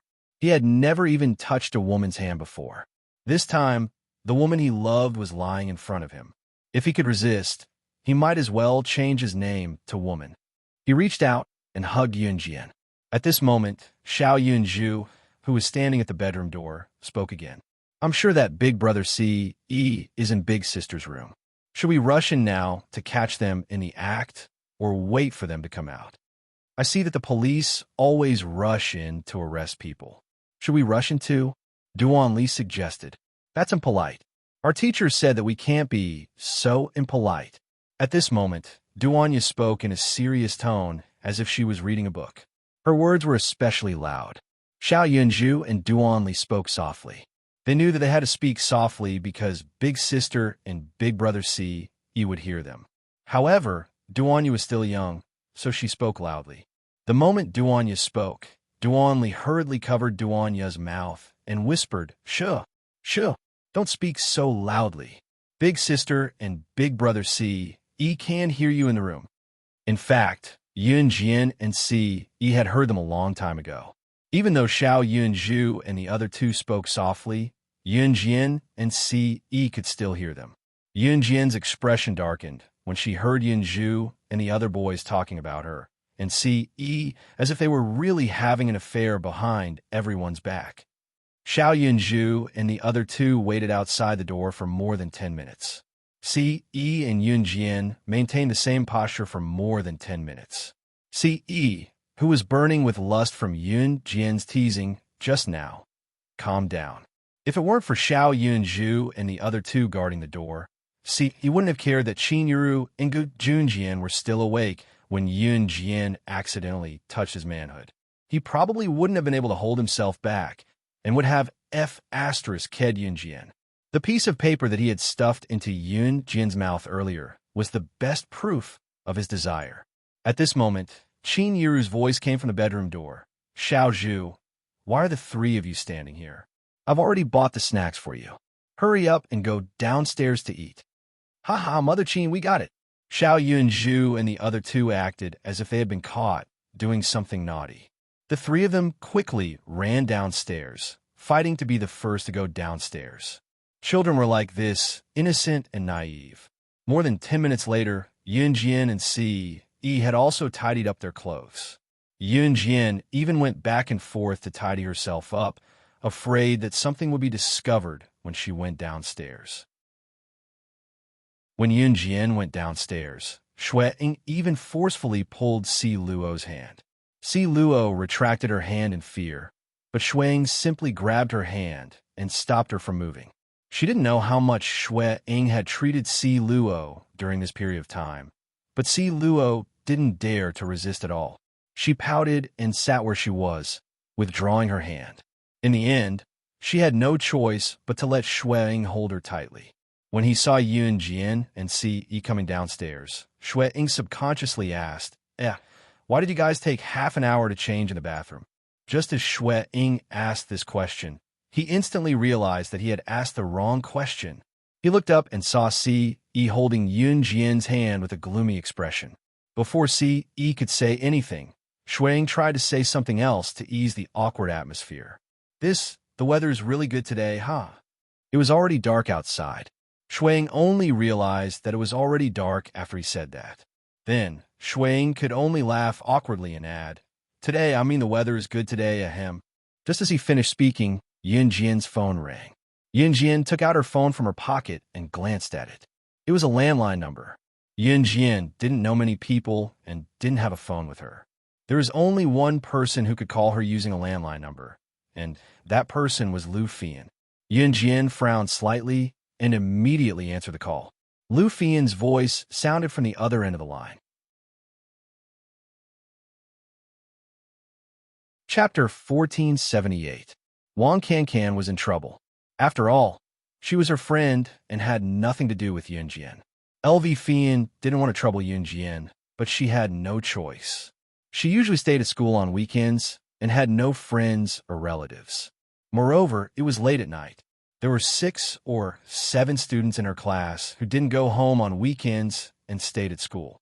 LV Fian had already asked them for help one by one, but no one was willing to help her. She had no choice but to use the school's landline to call Yunjian. Today's matter was very important because if they couldn't save Wang Cancan, then Wang Cancan's life would be ruined. LV Fian knew Yunjian's ability and knew that Yunjian had the ability to protect herself. Therefore, LV Fian called Yunjian today to ask for Yunjian's help. When Yunjian heard that Wang Cancan was in trouble, she immediately thought of Wang Cancan's friendly face. When Yunjian was with LV Fian and Wang Cancan didn't completely ignore Yunjian just because she and LV Fian knew each other. Usually, when the three of them were together, Yunjian was always the one who was the most embarrassed and easily ignored. However, Wang Cancan didn't ignore her. Of course, the most important thing was that Wang Cancan chose a gift for Qinyiru for Yunjian. Qinyiru liked it very much. She just put on the apron that Yunjian gave her and said that she must wear it to work tomorrow. Yunjian had never chosen such a birthday gift for anyone. It was all because of Wang Cancan that Qinyiru liked her gift. Wang Cancan was very careful when choosing a gift. In order to choose a gift that could make Qin Yiru happy, Wang Cancan even asked Qin Yiru about her hobbies, work, and so on. In the end, after careful selection and careful analysis, she came to a conclusion and finally chose to buy an apron. Because Qin Yiru could use it at work, and it was very practical. Therefore, Yun Jian had told Wang Cancan that she owed her a favor. As long as it was within the scope of the conditions, Yun Jian would help her. It was time to return Wang Cancan's favor. Yun Jian wanted to go too. Wait for me at school. I'll be right there. Lu Fian nodded while sobbing. She sounded like she was scared out of her wits. After hanging up, Yun Jian turned to look at Ce. Then she looked at Qin Yiru and said, I'm going out for a while. After that, Yun Jian turned around and walked out. I'll go with you. Ce wanted to follow her. At this moment, Yun Jian had already walked quickly to the main entrance. Ce followed behind Yun Jian. The two of them stood at the main entrance where Qin Yiru and the others couldn't see. I'm going with my classmates. It's urgent. Wait for me at home, Yun Jian said to Ce. I'll go with you. Ce repeated himself like a child. Yun Jian suddenly stood on her tiptoes and moved closer to Ce. She tiptoed and moved closer to Ce. Then she planted a kiss on Ce's lips. This kiss was very short, but after Yun Jian's kiss, Ce didn't insist. Give me the keys. I'll be back soon. Yun Jian's Ferrari had been repaired, but it hadn't been returned from the repair shop. She could only reach out and borrow the car from Ce. Come back and let me touch it again. I'll give it to you. Ce held the car keys in his hand and made a shameless request to Yun Jian. Yun Jian's lips twitched.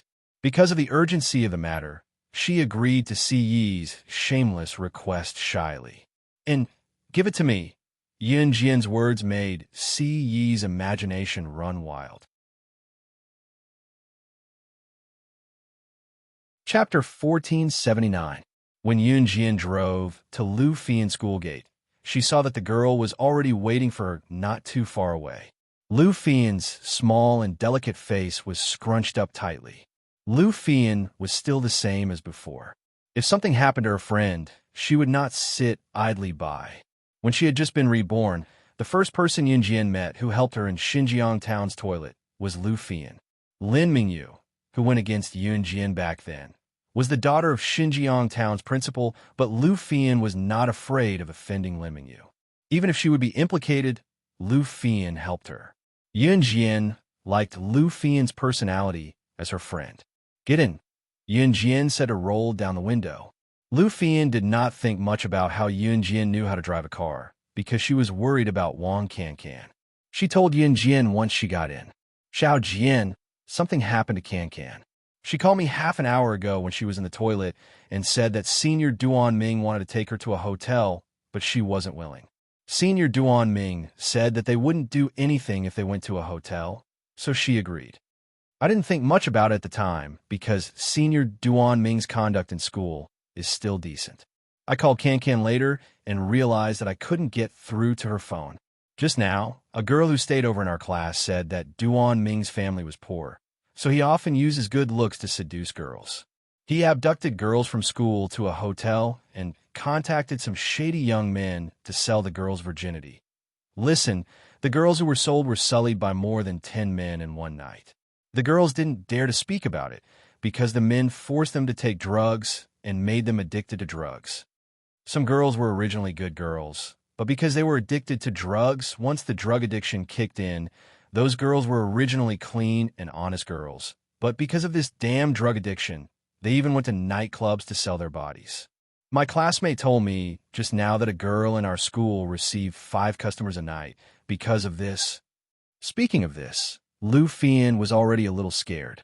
At the same time, she hated drug traffickers. Drug traffickers were one of the most detestable people in the world.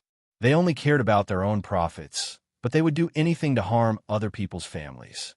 This kind of scum can only die, Yun Jian said. Then she stepped on the accelerator and went to the hotel that Lu Fian mentioned. Fortunately, Wang Cancan had told Lu Fian about the hotel where he and Senior Duan Ming had booked a room. Tomorrow, Red Hotel.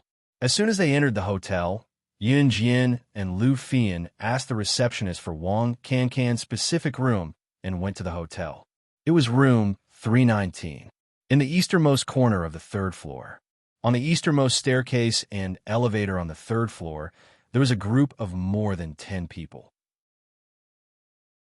They seemed to be accomplices. Outside the hotel, Duan Ming was squatting on the ground with his hands on his head.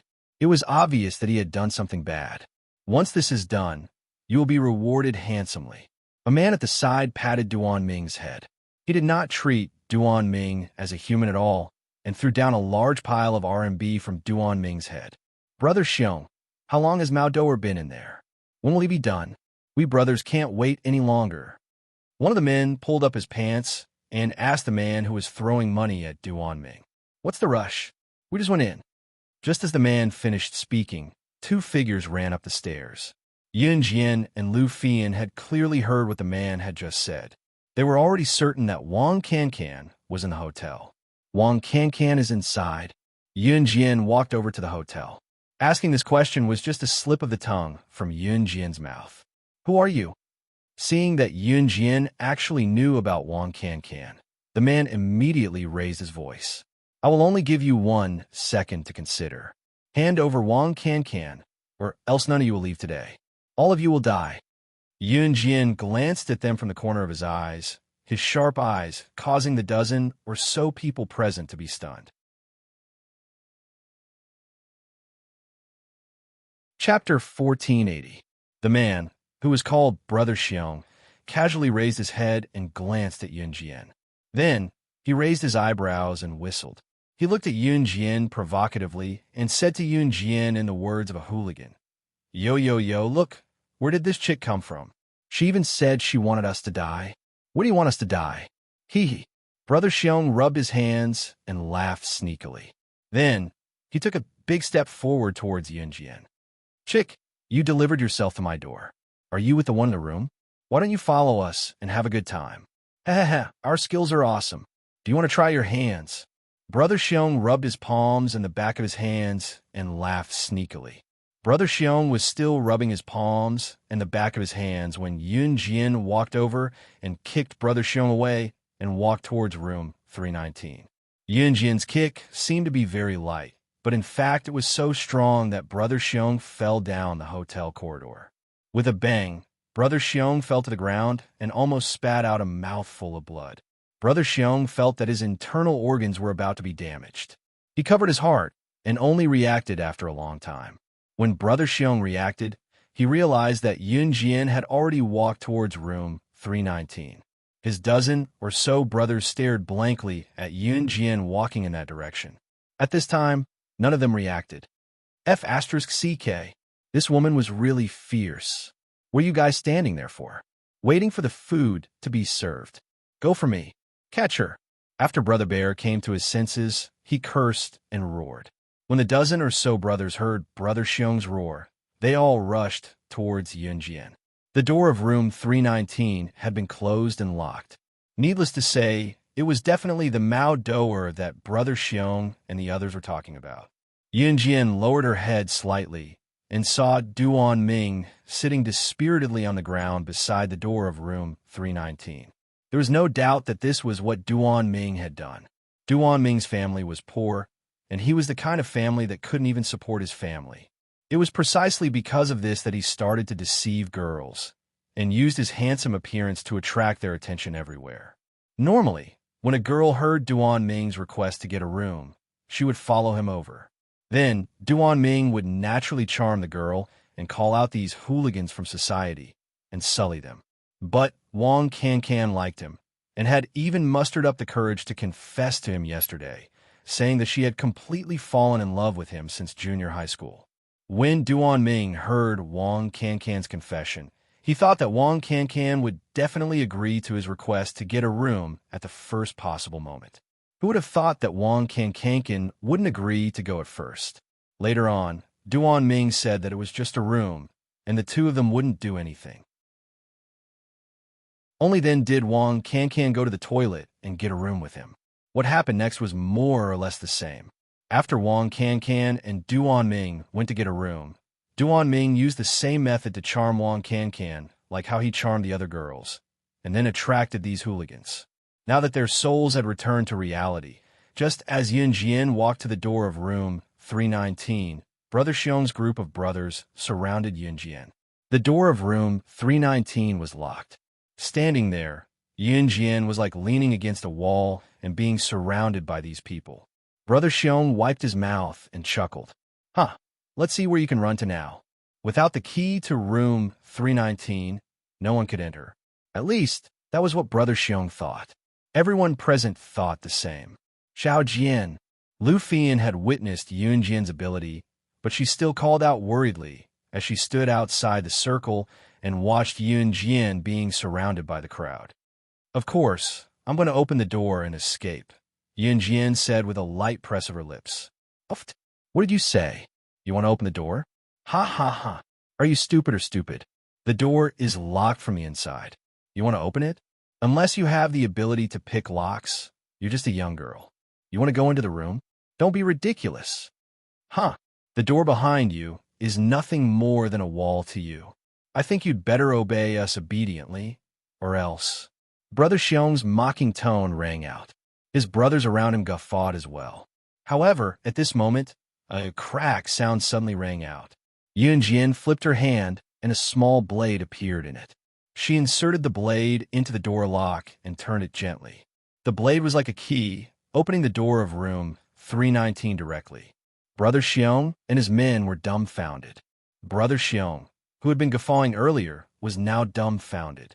His laughter stopped abruptly. She had really opened the hotel door. Did this mean that she really knew how to pick locks?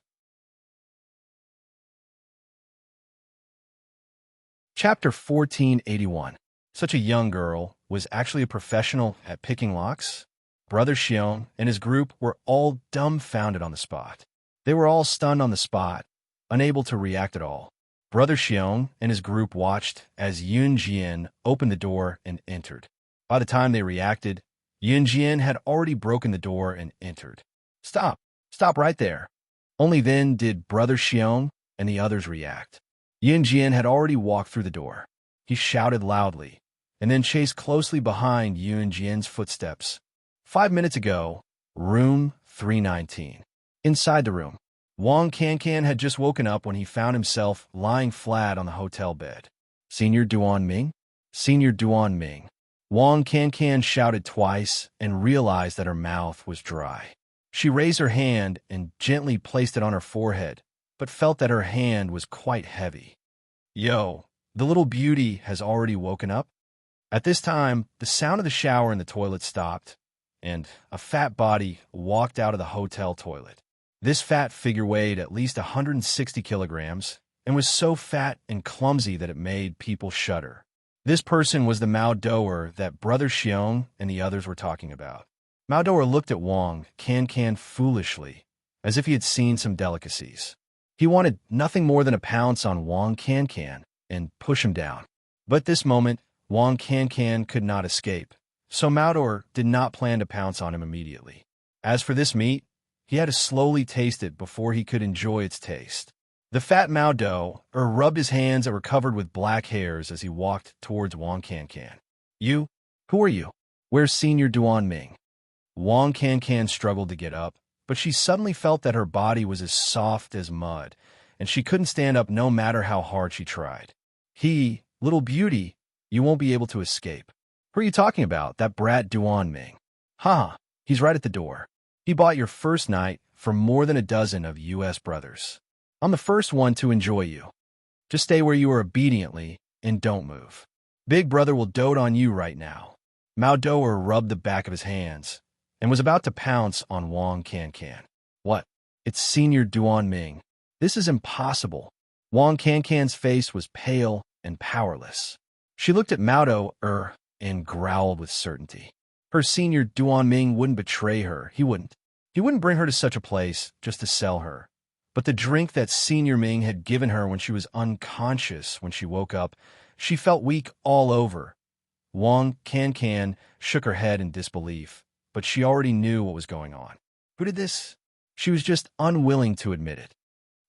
Little girl, There are no good men. You were tricked. Blame yourself for being stupid. Haha. Come over now and let Big Brother dote on you. Mao Doer chuckled and leaped towards Wang Can, who had collapsed on the floor beside the bed. Get lost. Scram. Wang Can had never thought that she would encounter such a thing. She screamed loudly and waved her hands, trying to wave away Mao Doer's disgusting hands that were covered in black hair. If one were to compare a girl's strength with a man's, there was no doubt that the man's strength was greater. Furthermore, Wang Can had taken a knockout drug. Her hands were completely stiff and could not be lifted at all. Mao Doer's dirty hands had already grabbed onto Wang Can's clothes, and just as Mao Doer was about to tear Wang Can's clothes apart, suddenly, Mao Doer was kicked so hard that she fell to the left side of the clothes rack. Wang Can had already thought of committing suicide in despair. She had even reached out to grab a glass on the bedside, intending to break the glass and swallow the glass to commit suicide. But Mao Doer was suddenly kicked away, causing Wang Can's eyes to widen. In the next second, what entered her eyes was Yun Jian's beautiful and exquisite face. As soon as Yun Jian entered the door, she kicked Mao Doer, who weighed 160 pounds, away. This scene caused Brother Xiong and the others who followed behind to be stunned on the spot. With Mao Doer's weight, even the strongest person in Brother Xiong's group couldn't lift him at all. And the result? This little girl kicked Mao Doer away as soon as she entered the door. She actually kicked Mao Doer away. Chapter 1482. Mao Doer, who had been kicked away, rebounded fiercely and then fell heavily to the ground. This scene once again shocked Brother Xiong and the others. Even Duan Ming and Lu Fian, who had poked their heads in from outside the door, were shocked. Then, the two of them were so shocked that they could not be described with words. Ugh. Mao Doer, who had been thrown against the wardrobe and then smashed to the ground, retched twice. He almost vomited out his lungs. The entire hotel room was only so big. When Yun Jian walked over, Mao Doer, who had been smashed against the wardrobe and then thrown to the ground, rolled naked into the corridor in front of Yun Jian. Yun Jian walked over and stepped on Mao Doer's abdomen, pushing Mao Doer away once again. Then, she walked straight to Wang Can, who had fallen to the ground. When she saw that the person who had saved her was Yun Jian, Wang Can almost burst into tears, but she still held it in. Yun Jian. A teardrop streaked across Wang Can's eyes. It was the kind of fear that came after escaping from death. I owe you a favor, Yun Jian said indifferently. As she spoke, she flipped her right hand and a dagger immediately appeared in her hand. Yun Jian did not even look at it. She threw the dagger towards the door of the hotel room behind her, which was also where Brother Xiong and the others were. Brother Xiong and the others suddenly saw a dagger fly past their eyes. They were scared out of their wits. They saw the dagger fly straight past the place where Brother Xiong and the others' eyes swept past, and it actually fiercely stabbed into a wooden table at the side. 3 points into the wood. It was nothing more than that. Suddenly seeing this dagger in Yun Jian's hand, she actually stabbed it into a wooden table without even looking at it. The people who were standing in the distance were completely terrified when they saw this scene. She didn't even look at it before stabbing the dagger into the wooden table. 3 points into the wood. If the table was replaced with the heads of everyone present, none of the people present dared to imagine what would happen to them if that were to happen. This little girl was not human at all. She was a devil, that kind of demon that made people panic, surprise, and fear. Get your asses in here. At this moment, Yun Jian bellowed with her back, facing Brother Xiong and the others. With this shout, Brother Xiong and his men, who were crowding at the door, hurriedly squeezed into the house. Yun Jian's shout startled Brother Xiong and the others. Then, they all swarmed in through the door.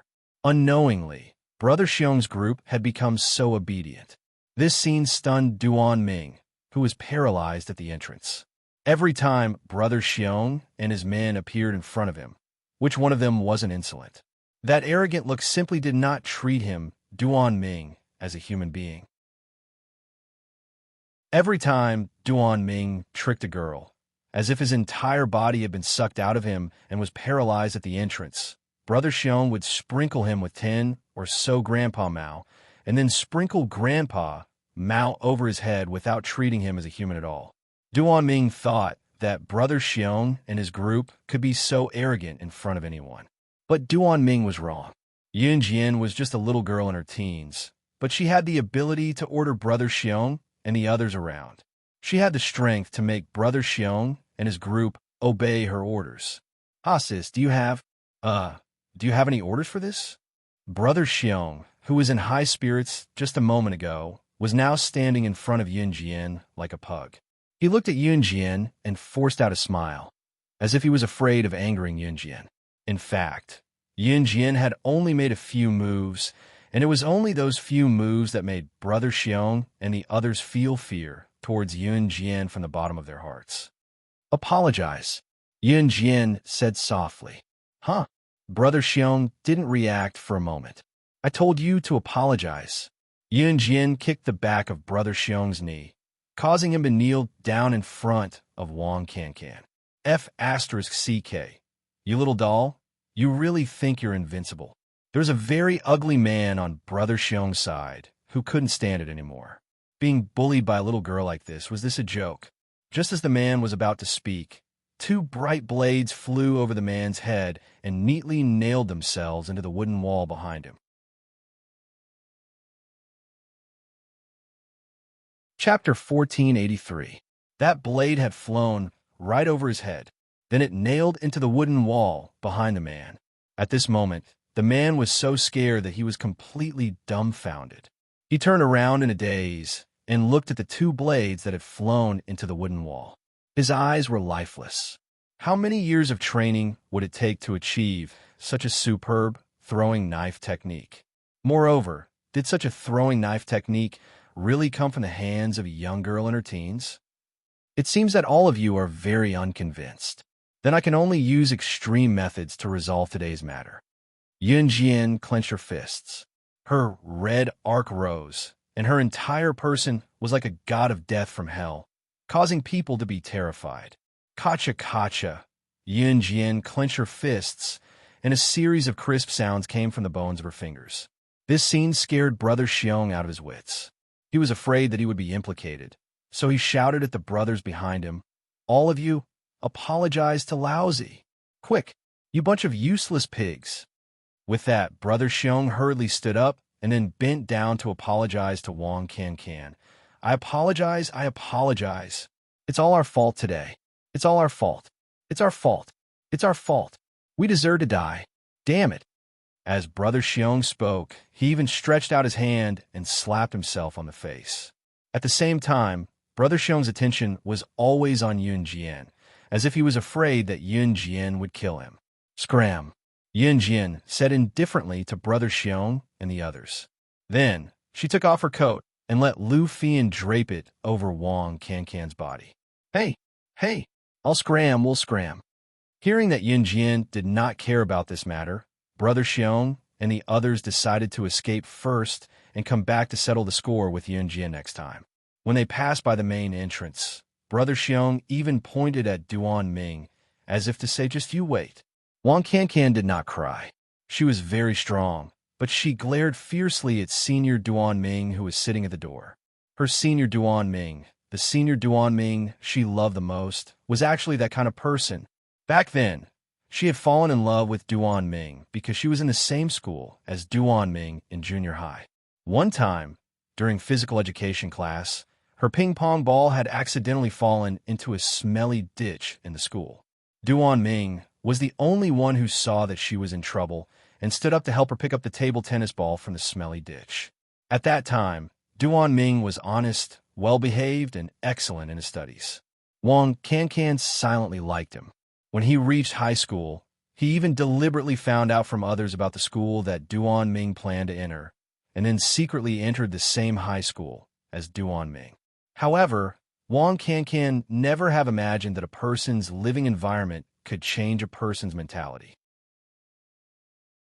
Perhaps in the beginning, Duan Ming was an honest and well-behaved person, but living in a family that didn't even have enough to eat, if there was a job that could let him eat his fill, or even do bad things, Duan Ming would definitely do it without even thinking about it. Can, it's fine. It's fine. Let's go. Lu Fian put on her coat and glared fiercely at Wang Can, who was on top of Duan Ming at the entrance. She reached out and hugged Wang Can, patted Wang Can's back lightly, and whispered a few words. I'll send you back to school. Yun Jian had already retracted the dagger and throwing knife that she had thrown out. These daggers and throwing knives could be recycled and reused. She didn't have the habit of sticking these daggers and throwing knives into wooden stools and tables and then throwing them away.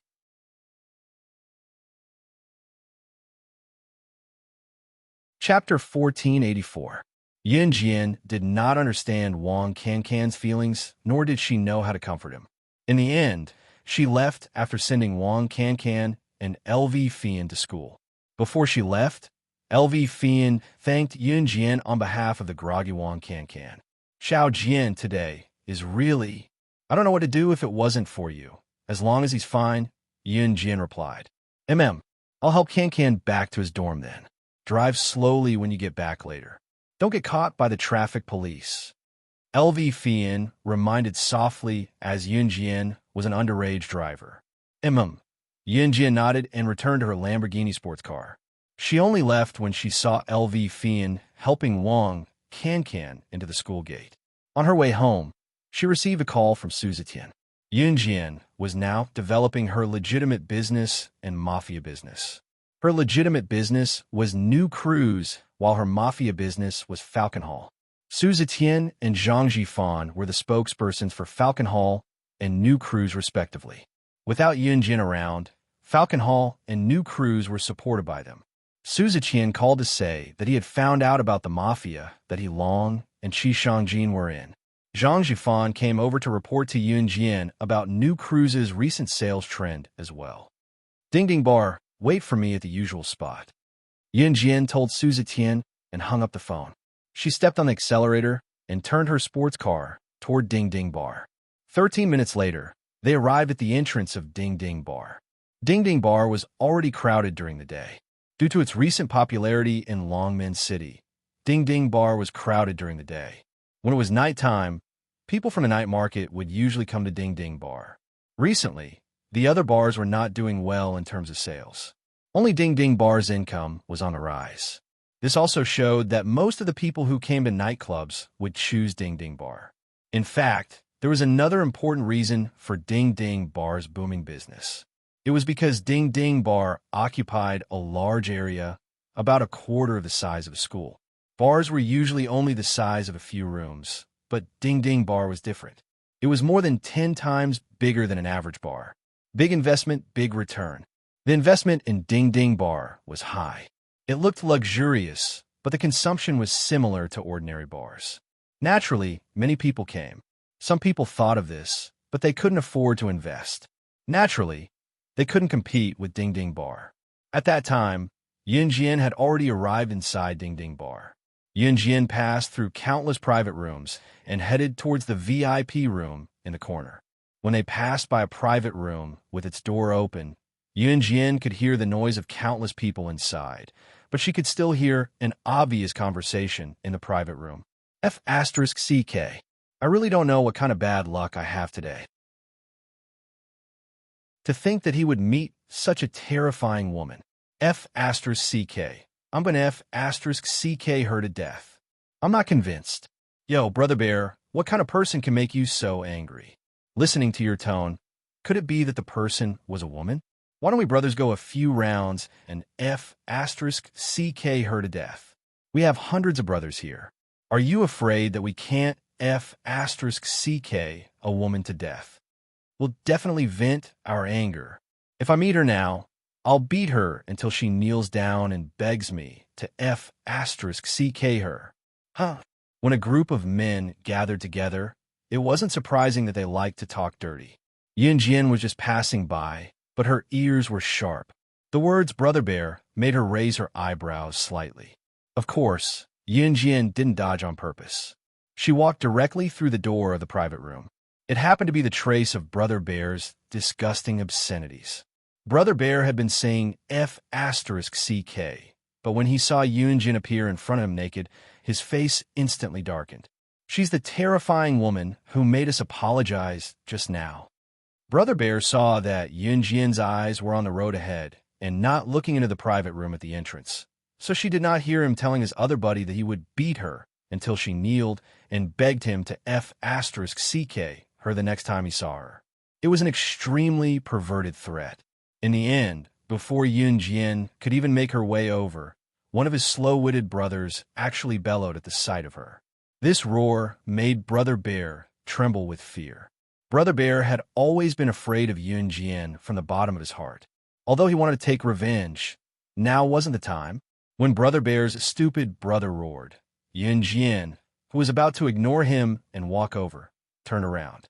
Her pure and beautiful appearance shocked everyone present.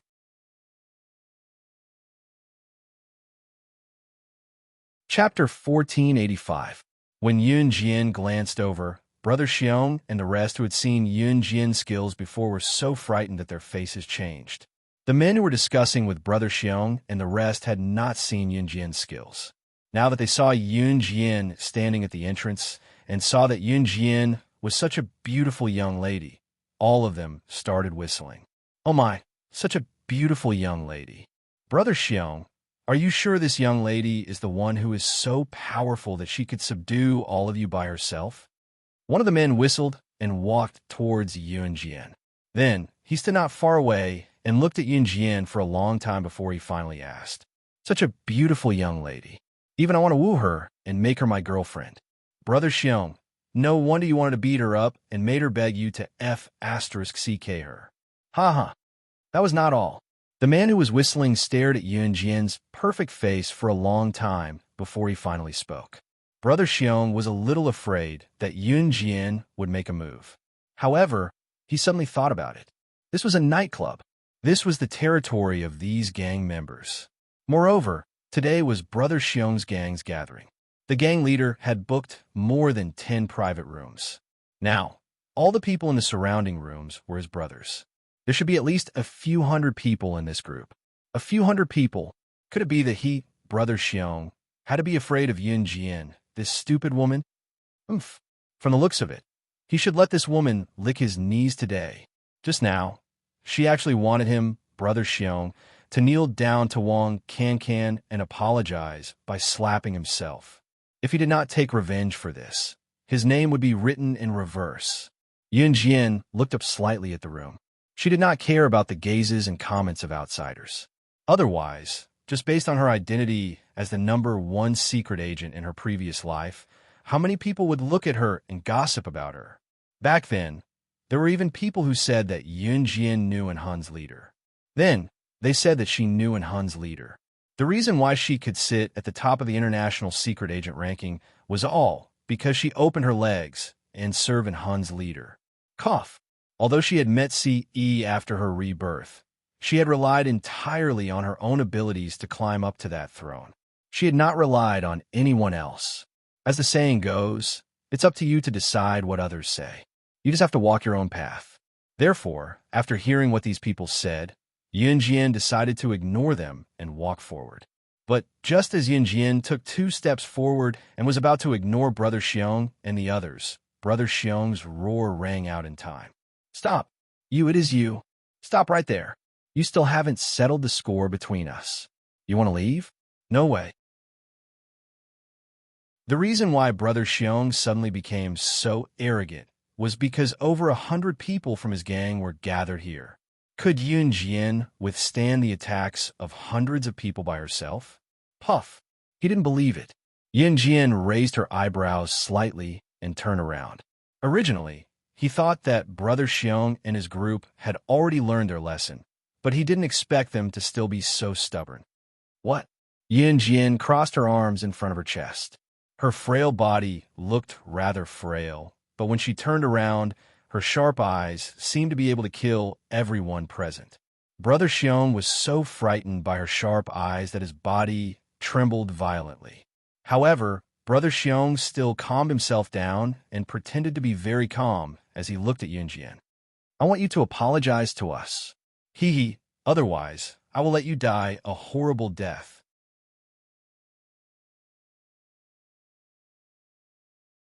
Chapter 1486.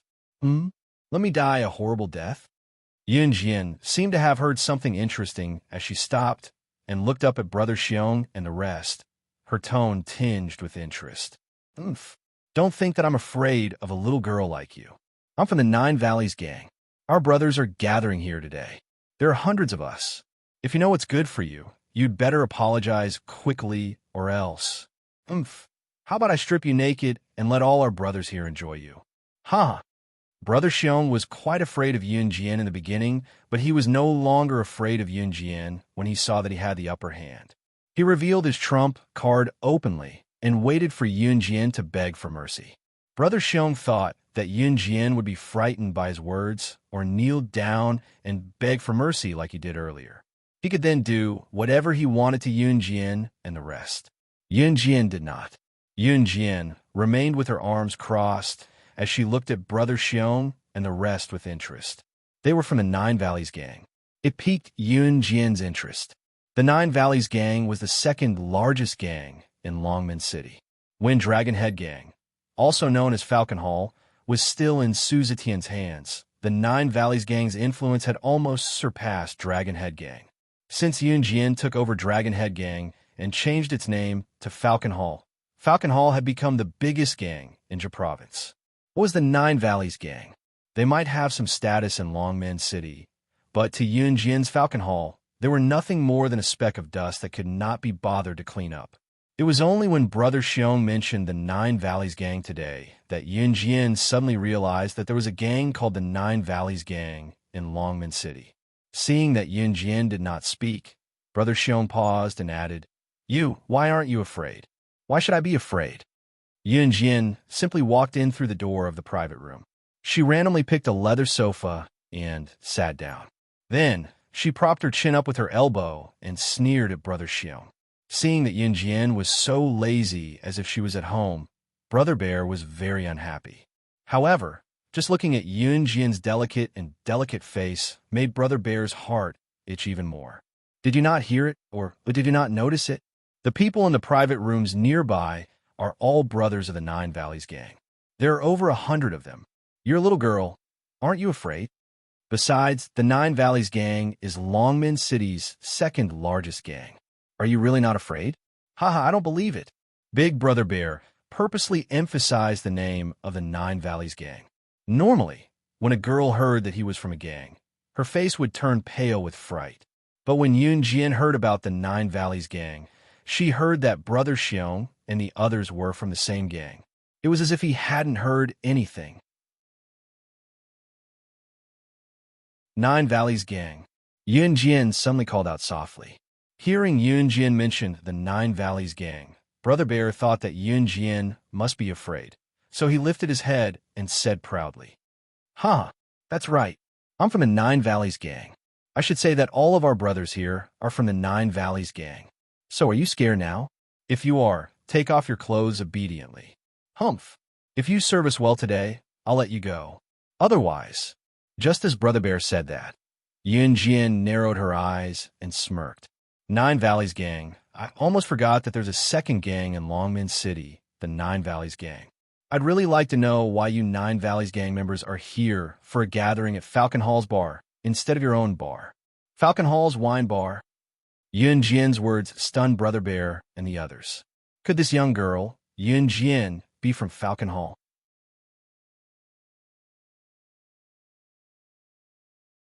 Chapter 1487. Yunjian's words sent Brother Xiong and the rest into a frenzy. Before they could say anything, however, Yunjian's voice rang again.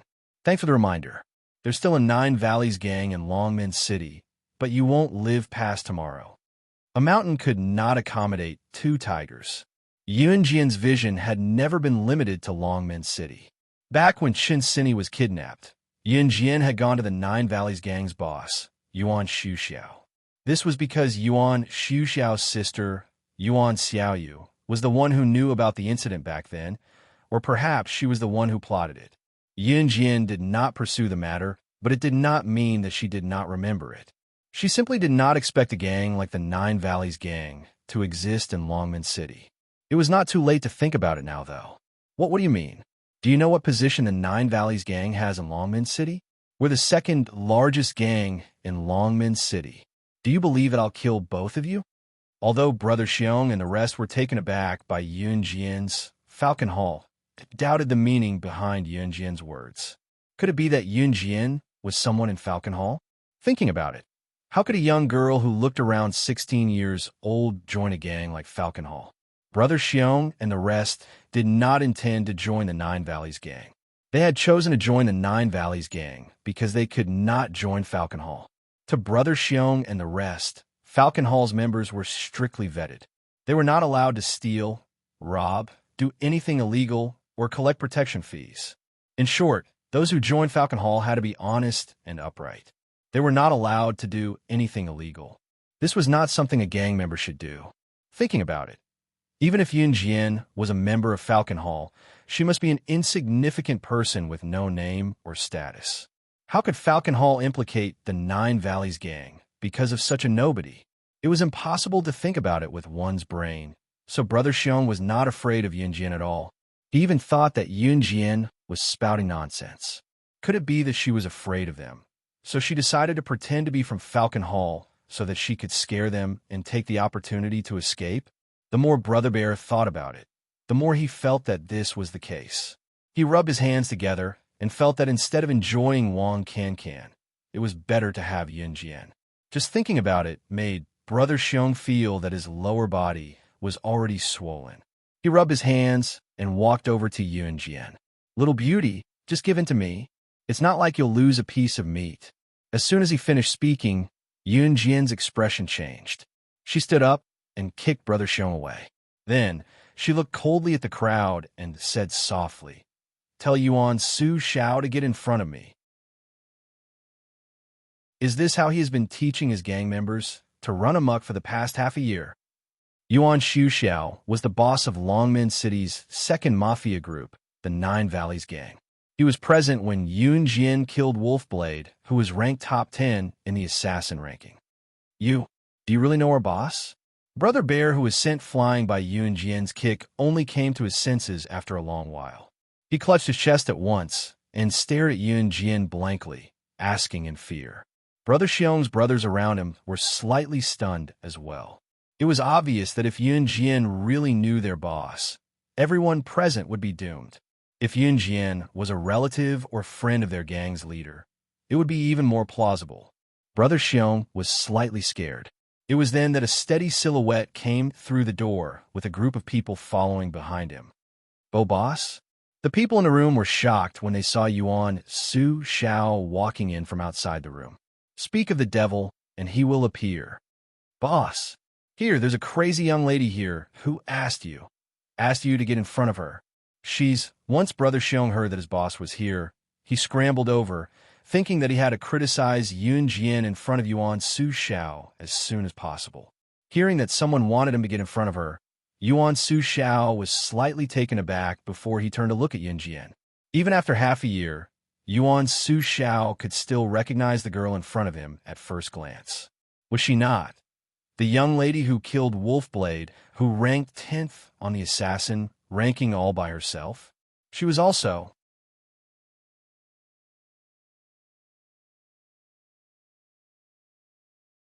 Chapter 1488.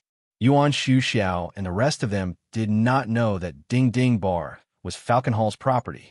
It was not a secret, of course. No one to know had revealed it, so it was only natural that outsiders would not know about it.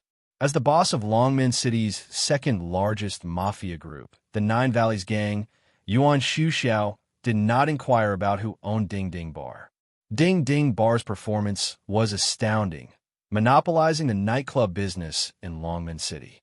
Although there were outsiders who were interested in the person behind Ding Ding Bar and wanted to get to the bottom of the matter, no one could find out anything about the founder of Ding Ding Bar.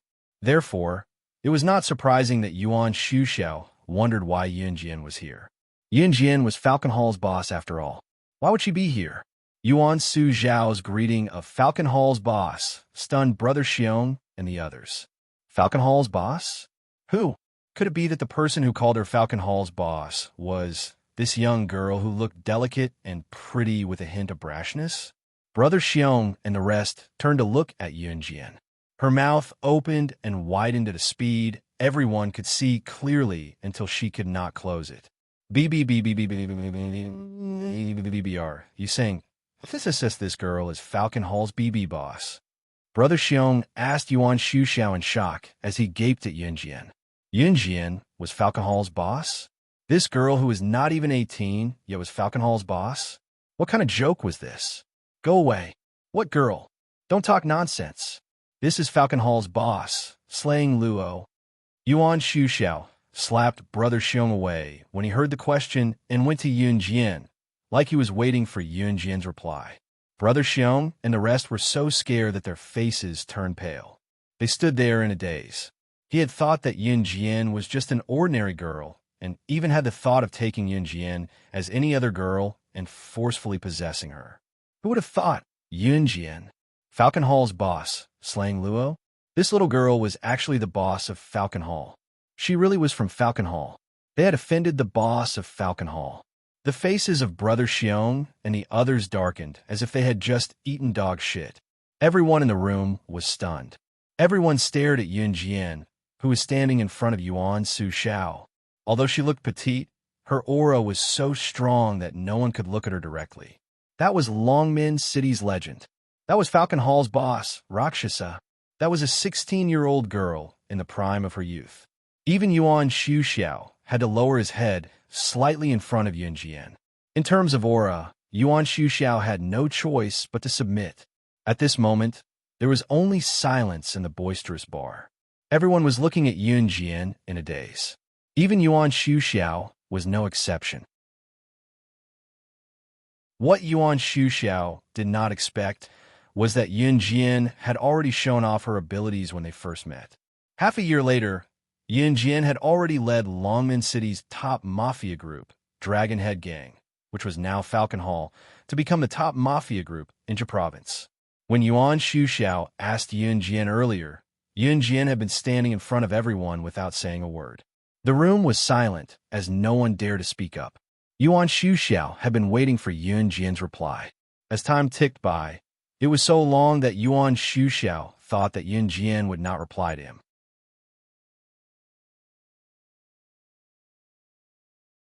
Chapter 1489. Ding Ding Bar was a property under her? Did this mean that Ding Ding Bar was Falcon Hall's property? Everyone's faces darkened when they heard the news.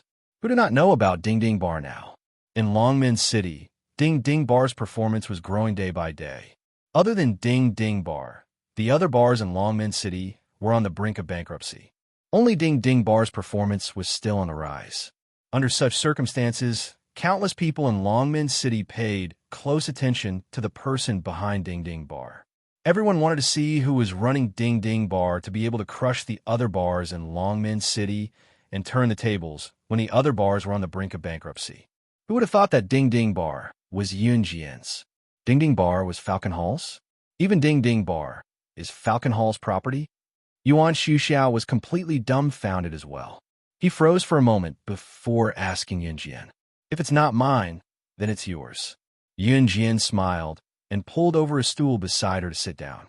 She crossed her right leg over her left leg and looked up at Yuan Shuxiao with a raised brow.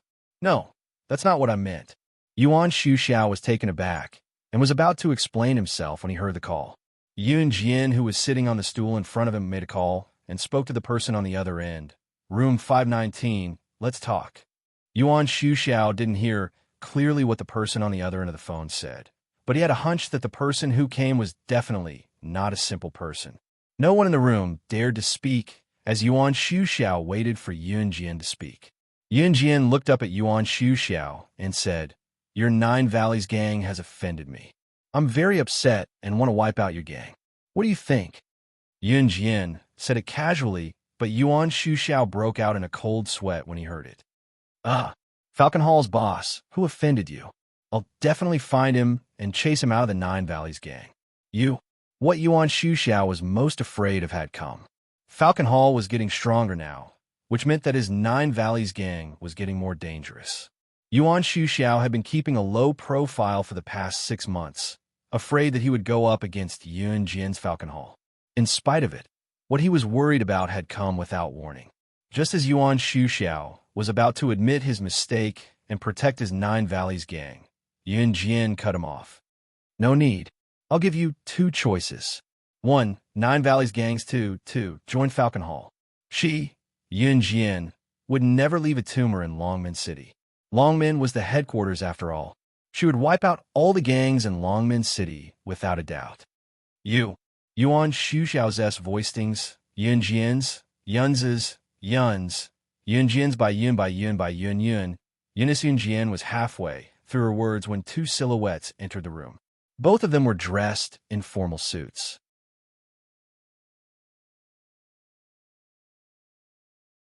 They were in their 40s, but looked like they were in their 20s or 30s.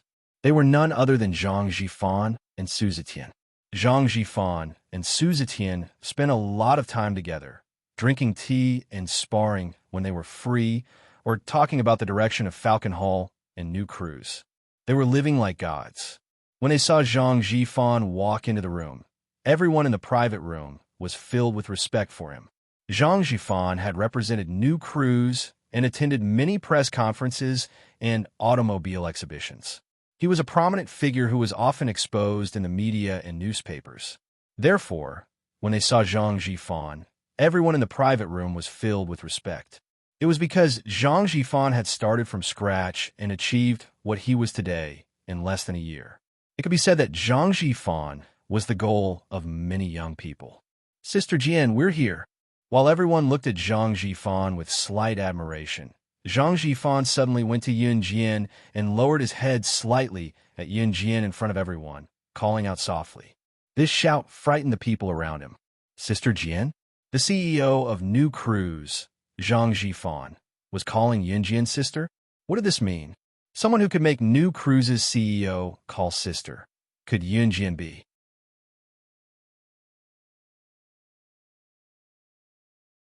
Chapter 1490. Yun Jian responded softly, as if she was used to it. Her response made the surrounding people even more terrified. Rakshasa, you don't tell me that New Cruise is yours as well. Yuan Shuxiao looked at Yun Jian in fear and asked the question that was on everyone's mind in front of everyone. Yuan Shuxiao's question attracted everyone's attention. Yuan Shuxiao's question was exactly what everyone was thinking. Therefore, when Yuan Shuxiao asked this question, the surrounding people all turned to look at him. At that moment, everyone in the room had their eyes on Yun Jian. Other people aside, Brother Xiong had been staring at Yun Jian since the beginning as if he wanted to bore a hole through Yun Jian with his stare. Other things aside, Yun Jian's impact on everyone was too shocking. Not only was she the boss of Falcon Hall and the founder of Ding Ding Bar, but she was also the boss of New Cruise. Just as Yuan Shuxiao finished his question, Yun Jian wiped her lips and nodded lightly. Yes, is there a problem? Was there a problem? There was a problem. There was a huge problem. Yuan Shuxiao almost screamed out loud. Yun Jian had killed Wolfblade, who was ranked 10th on the assassin leaderboard. That was already shocking enough. This was buried deep in Yuan Shuxiao's heart, and he dared not say it out loud. Now, Yun Jian was not only the boss of Falcon Hall and the founder of Ding Ding Bar. She was even New Cruise's director? Oh my God, did she have to be so heaven-defying? She was only a 16-year-old girl. What was a 16-year-old doing? She was asking her parents for money. She was enjoying the throbbing heart of youth. She was in a relationship, and because she liked someone, she was doing everything she could to get to know him. What about Yun Jian? Yun Jian did not stand up from her seat. She tilted her head to look at Zhang Zhifan and said, "Report the profits for the past 6 months." As she spoke, she rested her slender fingers on the side of her forehead and closed her eyes to listen to Zhang Zhifan's report on his earnings. In the past 6 months, the headquarter company's net income is 100 million. Including the companies that joined, the net income is around 50 million. That's a total of 150 million. Since January, The net income has been increasing every month. It's about 5% every month. Zhang Jifan was not afraid to let the people in the room know about this. He reported to Yun Jian in front of everyone. Every time he spoke, the Nine Valleys gang brothers in the private room would be dumbfounded. This company's income for the past 6 months was 150 million, and it was increasing by 5% every month compared to the previous month. How much money would it be after a few years of development? And that was net income. How much is Ding Ding Bar's income this month? Yun Jian asked Zhang Jifan with a hand on her forehead. This month's net income is 1 million. Su Ziqian replied. Ding Ding Bar was not as profitable as New Cruise, but Ding Ding's net income was enough to scare a bunch of people to death. No wonder Falcon Hall did not allow their members to steal or rob commoners, nor did they allow them to collect protection fees. It was all because Yun Jian was rich. She did not need it at all. This teenage girl had a net worth of more than 100 million at such a young age. In this era, it was enough to scare people to death.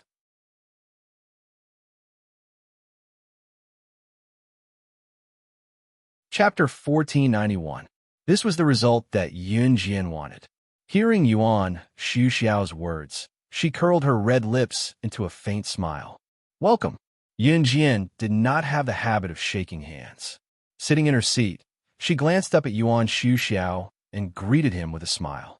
Yun Jian did not like fighting and killing. She liked to recruit a bunch of people to her side without expending a single soldier. The truth was that Yun Jian had indeed recruited Yuan Xu Xiao and his gang without expending a single soldier. Since the Nine Valleys gang has joined Falcon Hall now, I'll have to get rid of some trash before I join. Yun Jian placed her hands on both sides of the chair's armrests and pushed herself up gently. That pair of sharp eyes suddenly glanced sideways and stared straight at Brother Xiong and the others. Realizing how he had treated Yun Jian earlier, Brother Xiong shook his head at Yun Jian, looking like he was begging Yun Jian not to remove them from the gang. That's them. Kick all of them out of the Nine Valleys gang. Yun Jian pointed at Brother Xiong and his gang as she uttered the words with a soft smirk. What? We? Brother Xiong looked like he wanted to say something, but Yun Jian had already turned to walk out of the door. Watching Yun Jian walk out of the door and go further away, Brother Xiong and his gang could only watch but could not stop her. At this moment, their fates had been decided. Since Brother Xiong and his gang had offended Yun Jian, the consequences would be unimaginably dire. After leaving the private room, Yun Jian returned to the VIP room to discuss New Cruise and Falcon Hall's direction with Zhang Jifan and Su Zitian before going home. She stayed at home for another day before heading back to Min City the next day. Yi returned to an Hun group as well. Qing Yu was still in Longmin City, staying with Yun Yi. Qing Yu stayed in Longmin City with Gun Yinji. Si Luo was envious that Qing Yu and Gun Yinji could stay together. She wanted to stay and go to school with both of them. However, each time Si Luo mentioned it, Xueing would drag her away with a dark expression like he could not poop for 300 years. He did not even give her a chance to consider. Yun Jian's return to Min City's military academy had caused a stir before she even stepped through the school gates. She was not famous for her prowess, but for going against the instructors. Her classmates who were at the food festival had seen Yun Jian going to snatch the helicopter, but they did not see it clearly when Yun Jian snatched the helicopter. Therefore, just as Yun Jian returned to school, and before she even stepped through the school gate, students were already pointing at her and whispering, "Look, that girl's the one who's going against the instructors last week. She's amazing." She ran in front alone, and even a bunch of instructors couldn't catch up with her. Damn, this woman is so awesome. That's right. She's more than amazing. She's amazing. She's going against the instructors. She's digging her own grave. A large group of students who passed by pointed and gossiped about Yun Jian. They had all seen how Yun Jian went to snatch the helicopter. However, as the field was far away from the food festival, the few students who saw Yun Jian snatching the helicopter were pulled away by the instructors to keep their mouths shut. Therefore, not many people knew about it. Yun Jian ignored the gossip and went straight back to the classroom. Just as she arrived, before Yunjian could enter, Lin Wan pulled Yunjian to an empty space in front of the classroom and whispered to Yunjian.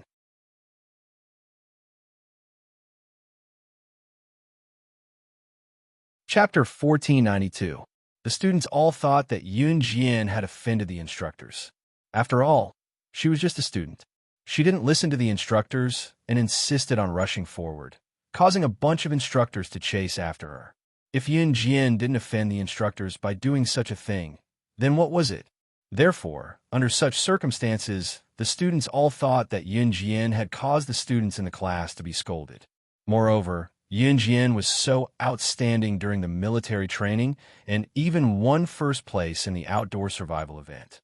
This result indeed made many people admire Yunjian, but at the same time, there were also many people who hated Yunjian. People's jealousy was scary.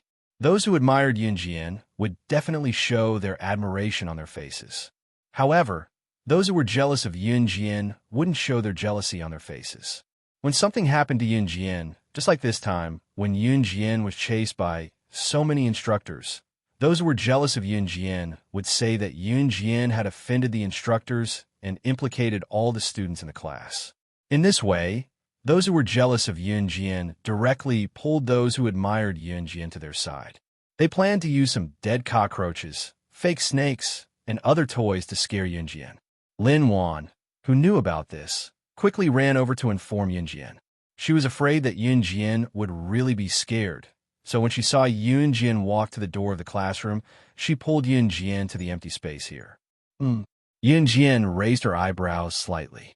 She raised her eyes and looked at Lin Wan.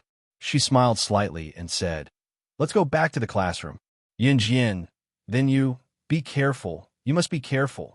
Don't be scared. Lin Wan frowned and said to Yunjian. Lin Wan said that because she was concerned about Yunjian. She naturally wasn't scared. Yunjian nodded and then walked side by side with Lin Wan to the classroom. She's coming. She's coming. Yunjian is coming.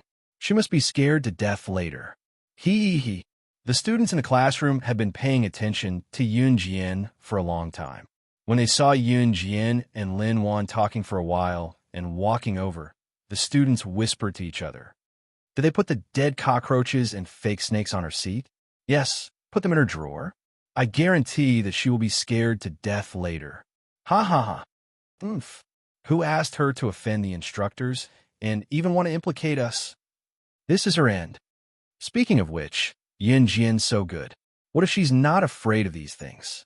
I heard that Yunjian killed a huge wild boar on the first day of military training. Tisk, you're bluffing. I didn't see it. Besides, which girl isn't afraid of these things? Just wait and see. At this time, Yunjian entered the classroom. When the students in the class saw her, they immediately shut their mouths. The students in the class all thought that Yunjian didn't hear their whispers, but in fact, Yunjian heard them clearly. Lin Wan watched worriedly as Yunjian walked back to her seat. The surrounding students were full of anticipation as they watched Yunjian sit down and then open her drawer. The moment she opened the drawer, Yunjian saw 5 or 6 dead cockroaches and a fake snake in her drawer. As expected, the expected scream didn't come. Yunjian grabbed the fake snake from her drawer and then looked at it for a few seconds. The students saw her frown slightly and whispered, "The workmanship of this snake is so rough. They didn't even produce the characteristics of a snake. This manufacturing factory should be facing a crisis of closure." When she said this, the students present were all dumbfounded. The students were waiting for Yunjian to scream. Shouldn't a normal girl scream when she saw this?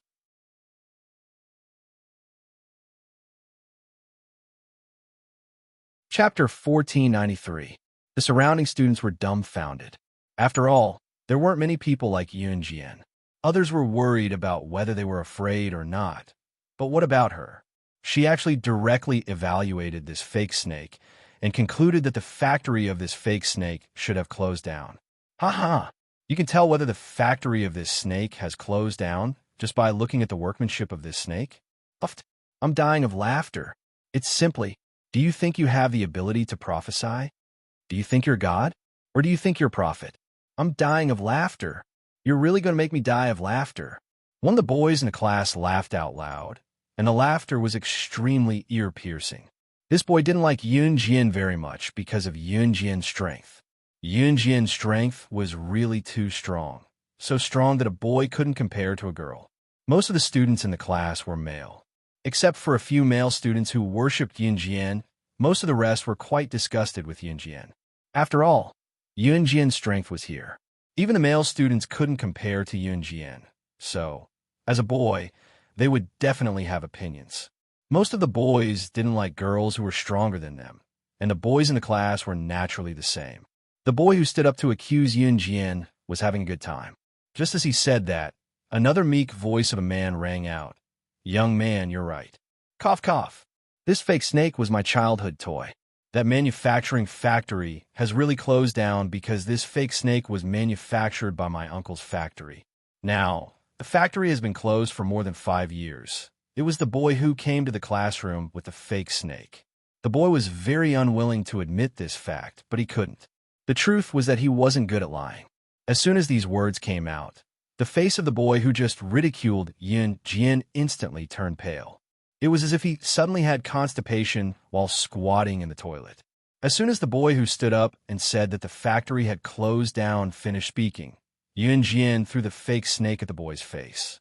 The boy was suddenly embarrassed by his fake snake. His whole body trembled fiercely. Obviously, the moment he received the snake, even he didn't realize that this snake was his. It was fake and not real. Don't do such a childish thing in the future. You're targeting me this time.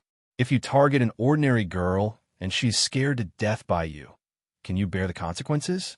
Yin Jian looked down on such people the most. She sneered.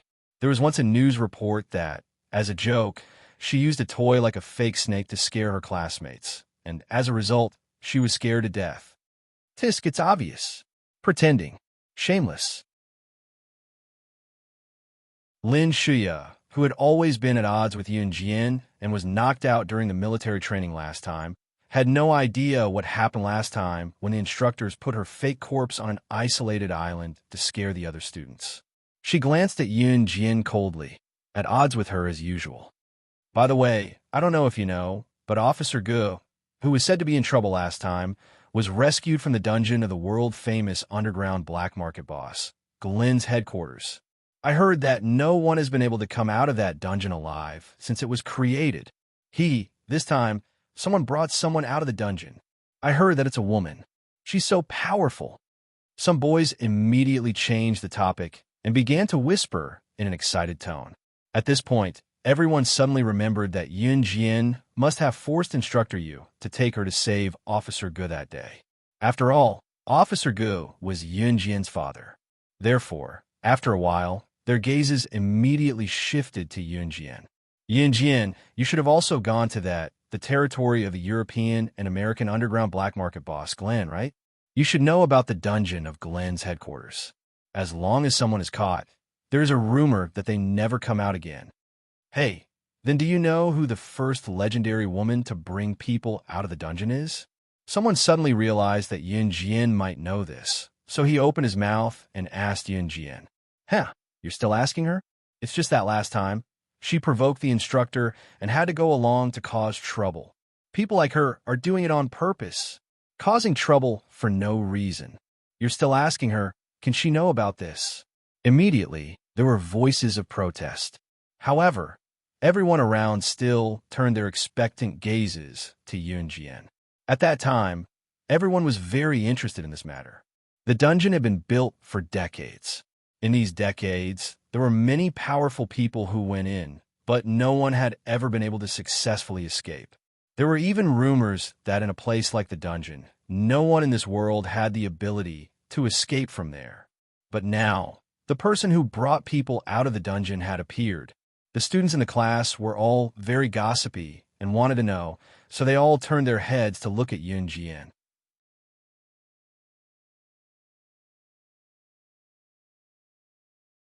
Chapter 1494. She was the one who led people out of the dungeon. The eyes of the students in the class suddenly turned to Yun Jian. For a moment, Everyone present turned to look at her. Huh? You were the one who led people out of the dungeon? Are you for real? You're not scaring me, are you? A student in the class immediately shouted, vividly displaying the astonishment after the initial shock. Yun Jian's red arc hooked, and she didn't say anything else. Just when the students thought that Yun Jian wouldn't speak again, they heard her voice ring out again. There are 2 password locks in the dungeon, both of which are made with the most cutting-edge high-tech products. If it wasn't me, who else could have cracked these 2 password locks? Yun Jian's words were quite arrogant.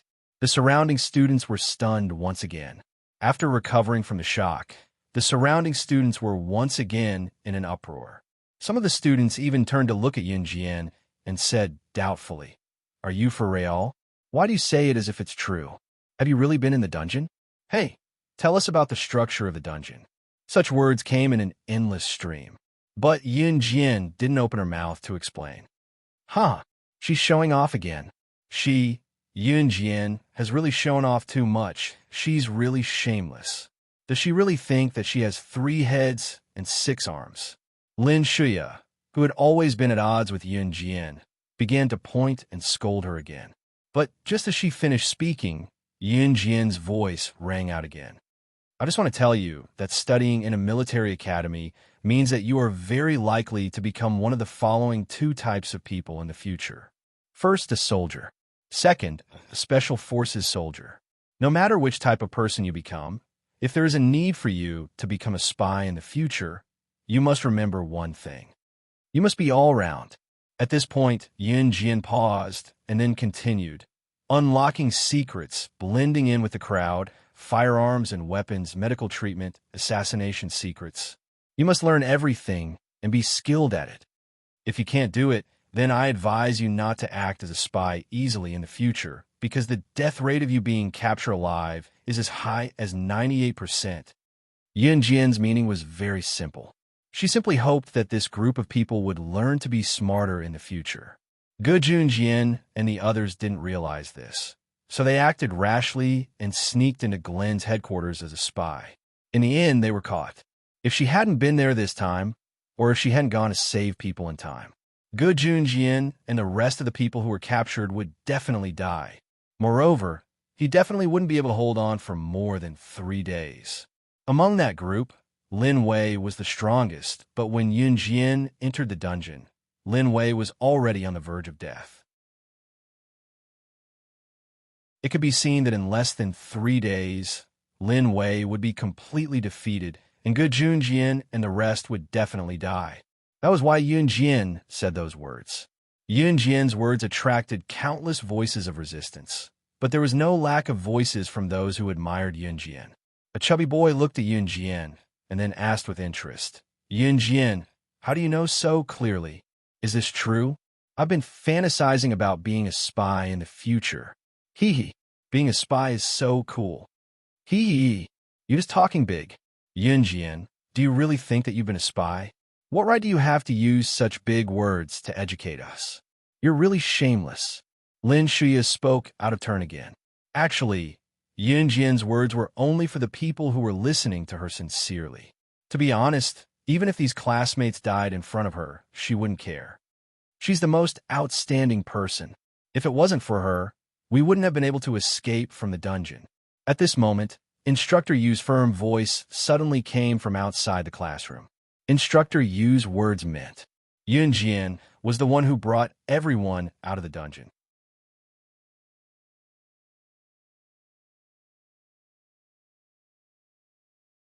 Chapter 1495. Yu Shaohua's words attracted everyone's attention. If Yun Jian's words were not convincing enough, then in the military academy, the instructor's words were absolutely persuasive.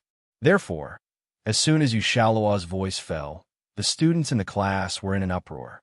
Even if Yun Jian was not the legendary figure who had led her men out of the dungeon, she was probably not too far off from it. As for whether this was the case, looking at Instructor Yu, he would not say it clearly.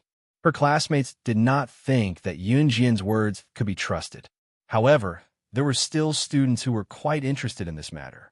Instructor Yu, are you telling the truth? Didn't the whole school stir up last time? They said that Yun Jian provoked the instructors and wanted to implicate the students in our class. Instructor Yu is a relatively easygoing instructor. Usually, when the students asked him some more explicit questions, Instructor Yu would not scold the students. Therefore, when the students saw Instructor Yu, they would ask what they wanted to ask. At this moment, a tall and thin boy opened his mouth and asked Yu Shaoluo, "What do you mean? What do you mean by provoke the instructors?" "Puffed. The students in your class. That's why your imagination is so rich." "Huh? Really? I don't know what to say about you guys." Hearing the students around him say that Yun Jian provoked the instructors, Yu Shaoluo almost laughed until his saliva was spat out. Yun Jian provoked the instructors? Where did this group of students hear this joke from? Yu Shaoluo forced a smile and finally stopped himself from laughing out loud. He put his hand to his mouth and coughed twice, then said, "Yun Jian has made a great contribution this time. I came to your classroom to find her now to ask her to receive the award." Yu Shaoluo said word by word. When these words just came out, the students in the class were all in a state of shock. What? Receive the award? What award? Yun Jian didn't provoke the instructors last time, but made a great contribution? In fact, the students in the class didn't know. If they knew that Yun Jian not only made a great contribution, but also helped the Interpol team to capture the arrogant Glenn who couldn't be arrested in these years, countless agents lost their lives here. She also saved Gujun Jian and a large group of agents who were locked in the dungeon and failed to infiltrate the territory of a European and American underground black market boss who belonged to the country. This contribution was not just one aspect. It could be considered as a comprehensive contribution. Yun Jian's contribution could not be highlighted by the award alone. "Yun Jian, come with me to receive the award." Yu Shaoluo turned as he spoke and turned his eyes to Yun Jian. Yun Jian stood up from her seat and went to Yu Shaoluo. Under the envious gazes of the class students in the class, Yun and Yu disappeared from the class. After Yu Shaoluo, the students in the class were once again. "She's really amazing. I'm so impressed. She's a girl, but she can actually do this." Even those who were full of opinions about Yun Jian couldn't help but admire her now. At the same time, Yun Jian was brought to the office by Yu Shaoluo. The people sitting in the office were usually teachers of Chinese, mathematics, English, and other major subjects. Usually, the instructors and coaches had their own offices, unlike the teachers of these major subjects. At this moment, not only were there teachers of Chinese, mathematics, and English major subjects standing in the office, there were also leaders in military uniforms. Yu Shaoluo led Yun Jian into the office and pointed at a middle-aged man who looked like a leader in formal attire not far away. "He's the principal of Min City Military Academy, Principal Ma." After Yu Shaoluo introduced Principal Ma to Yun Jian, he introduced Yun Jian again. Principal Ma narrowed his eyes and smiled at Yun Jian. He walked over and extended his hand to Yun Jian. "Ha! I didn't expect the younger generation of Min City Military Academy to be so outstanding. Young lady, let's shake hands. Come." Principal Ma smiled at Yun Jian as he spoke. Yun Jian nodded and returned a faint smile. Then, she said indifferently, "Sorry, I'm not used to shaking hands with people." Who was Principal Ma? He was the principal of Min City Military Academy. When normal people saw Principal Ma, which one of them wouldn't pounce on him to befriend him? However, this time, Principal Ma personally extended his hand to Yun Jian to express his goodwill.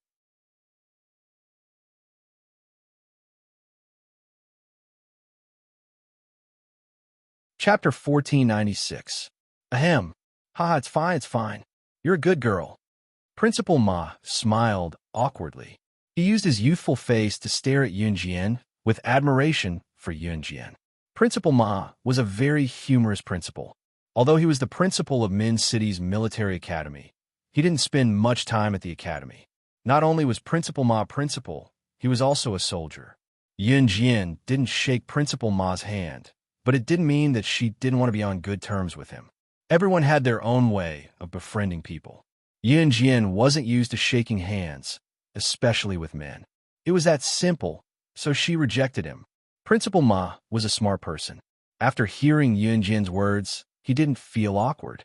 Instead, he smiled at Yunjian and remained silent for a while before speaking. It's all thanks to you this time. If it wasn't for you, Principal Ma wanted to say more to thank Yunjian, but Yunjian interrupted him. I was only trying to save my dad, so you don't have to thank me. Yunjian didn't mean anything else. She was indeed trying to save Gu Junjian. Ahem, haha. I know that. You done a great job too. It was the first time Principal Ma spoke so kindly to a student. Even though Yunjian's words weren't very nice, and even though Yunjian didn't mean anything bad, Principal Ma still spoke to Yunjian in a friendly manner. The teachers in the office felt that this scene was a little inconceivable. There were also instructors standing around, but most of them were listening to Principal Ma and Yunjian's conversation. Ahem. All right, Yunjian, Principal Ma asked you to come here because he has something important to tell you. Why don't we go somewhere else to talk? Yu Xiaoluo said when the atmosphere was slightly awkward. Let's talk outside. Yunjian naturally knew that some things weren't convenient to say in front of everyone. Moreover, there were other teachers in the office. Thus, she nodded and replied. Yunjian, Principal Ma, and Yu Xiaoluo walked out of the office. In a garden somewhere in the school, Yunjian, Principal Ma, and Yu Xiaoluo stood in one of the aisles in the flower bed. There weren't many people here, and students usually didn't come here to play after class. The flower bed was closer to the teacher's dormitory, so some teachers would take a shortcut to the flower bed in order to get there early. What is it? Just say it. Standing in front of Principal Ma and Yu Xiaoluo, Yunjian looked up at them and spoke softly. Logically speaking, a student standing in front of the principal and instructor should be so afraid that he would lower his head and not dare to look at the principal and instructor. Why was it that when it came to Yunjian, it seemed that Principal Ma and Yu Xiaoluo were the students, while she was the principal, Yunjian? Ahem, you explain. Principal Ma asked Yu Xiaoluo to explain for him. Okay, it's like this. Principal Ma heard about your performance at that time, and combined with your amazing performance so far, so he agreed to let you participate in the selection of Z country's special forces to go to the hunting school this year. I'm sure you already know what kind of place the hunting school is. The death rate there is so high, so we definitely won't send people there easily. Before we send our special forces candidates to the hunting school, there will be a selection. There are about 2 classes and about 100 special forces soldiers participating in the selection. If they win and become the top 3 in the end, they can represent our country and officially go to the hunting school. Originally, you have to enter the elite class before you can be observed to see if you have the qualifications to participate in the selection. However, Principal Ma saw how outstanding you are, so he decided to make an exception and let you participate in the selection this year.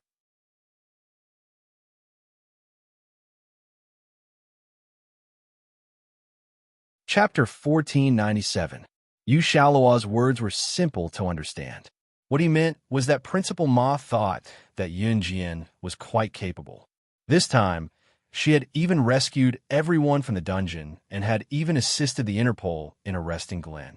All these actions showed that her performance during the military training, as well as various physical fitness standards, was enough to qualify her to participate in the selection to go to the hunting school.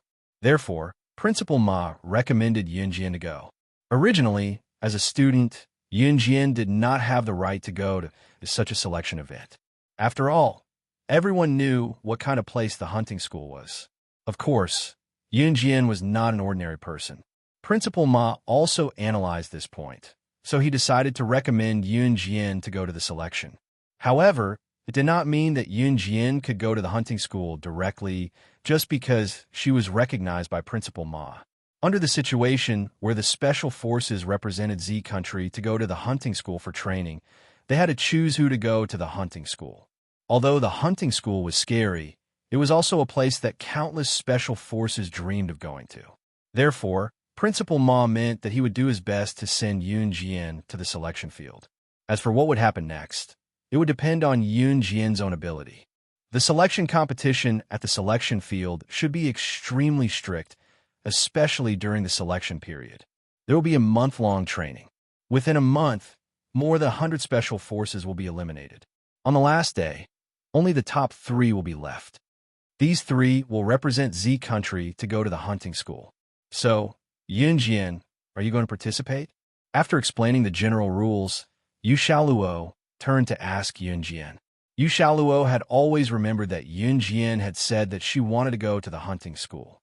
Now that there was a chance, he helped Yunjian save the spot.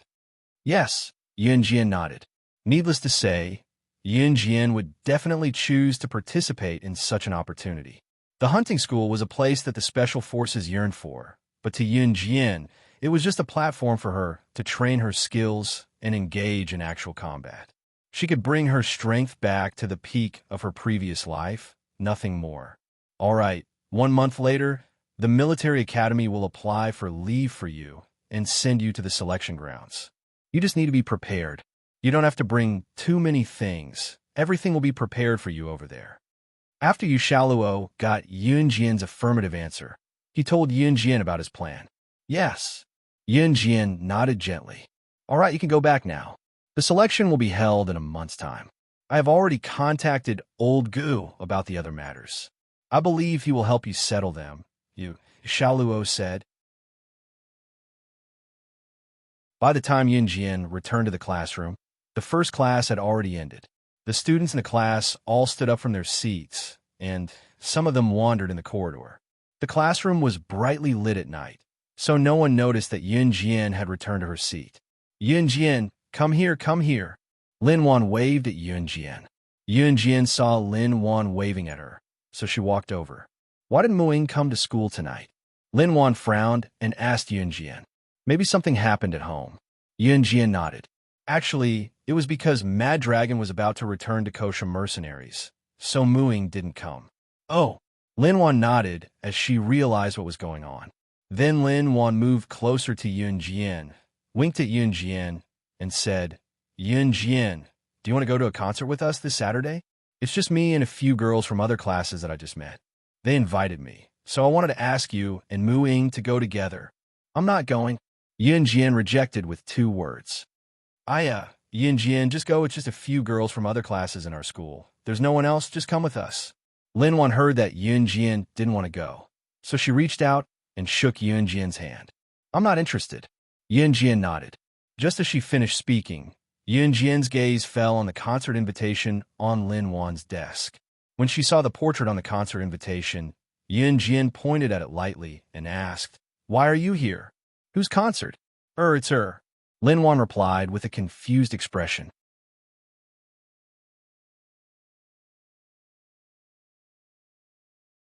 Chapter 1498. Lin Wan was taken aback by Yunjian's sudden change of mind. After recovering from her shock, Lin Wan turned to look at Yunjian and asked in confusion, Yunjian, didn't you say you're not going just now? Why are you changing your mind now? I wanted to go at the spur of the moment, Yunjian said simply. Lin Wan pressed her lips together and did not probe further. A week of school life passed by quickly, and Saturday came in the blink of an eye. It was a sunny Saturday with not a single cloud in the sky. It was scorching hot when one walked out. Perhaps it was September, but the heat had yet to dissipate. Yunjian did not return to Longmin City this week. She stayed in Min City. Lin Wan did not go home as well. She had an appointment with a few girls from other classes to watch a concert together, so they stayed in the school's dormitory. It was Saturday morning, about 7 or 8 in the morning. The sun had risen for quite some time. In the girls' dormitory, Yunjian's roommates had already gone home. Lin Wan's dormitory was next to Yunjian's. Lin Wan came over to sleep with Yunjian on Friday night, saying that it was too dark and she was afraid to stay in her dormitory alone. Yunjian was dressed casually and lazily when she woke up early in the morning because she had just come back from a morning jog. She had changed into a light outfit because she was sweating. Lin Wan was already done with her makeup. Seeing that Yunjian had changed into a light outfit, she quickly ran up to her. Yunjian, we're going to a concert. A concert? And you're going in this outfit? What if we have the chance to shake hands with our idol? You're going just like that? As Lin Wan spoke, she ran to Yunjian's bed and rummaged through Yunjian's clothes. In the end, she realized that Yunjian's clothes were either horribly plain or hopelessly plain. Oh my God, you didn't even buy something that you can wear out to meet people. Lin Wan asked in despair as she rummaged through Yun Jian's clothes. This is great, Yun Jian said. Lin Wan smiled helplessly at Yun Jian and rushed back to her dormitory to find a pile of her clothes, insisting that Yun Jian change into them. In the end, Yun Jian rejected her. Lin Wan had no choice but to let her be. Min City's concert was held in the city center stadium. There were still about 2 hours before it started. At the entrance of Min City's stadium, Lin Wan and Yun Jian were already waiting for someone. The group of girls they had arranged to meet didn't show up for a long time. On the way, Yun Jian and Lin Wan even bought a cup of milk tea. Only when their legs were about to go numb from standing did they see the group of girls from next door walk over lazily. There were a few boys beside the girls. The group of people were chatting and laughing, and they were all dressed in fancy clothes. You're here? Why are you here so early? One of the girls knew Lin Wan. She walked over and glanced at Lin Wan before speaking to Lin Wan. Didn't you say that you wouldn't call the boys over? Why? Lin Wan was shocked, and then she asked in reply. Hey, you don't have to worry about them. Just play by yourself, the girl who Lin Wan knew said. All right, Lin Wan could only nod her head. Because Yun Jian and Lin Wan didn't know the other girls, everyone got to know each other. Other than Lin Wan, the other girls were all dressed in fancy clothes and had heavy makeup on. They were only 16 or 17 years old, but they were dressed as mature as 26 or 27 years old, especially one of the girls in the group. When she saw Yun Jian dressed so plainly, she was stunned. Then she said to Yun Jian,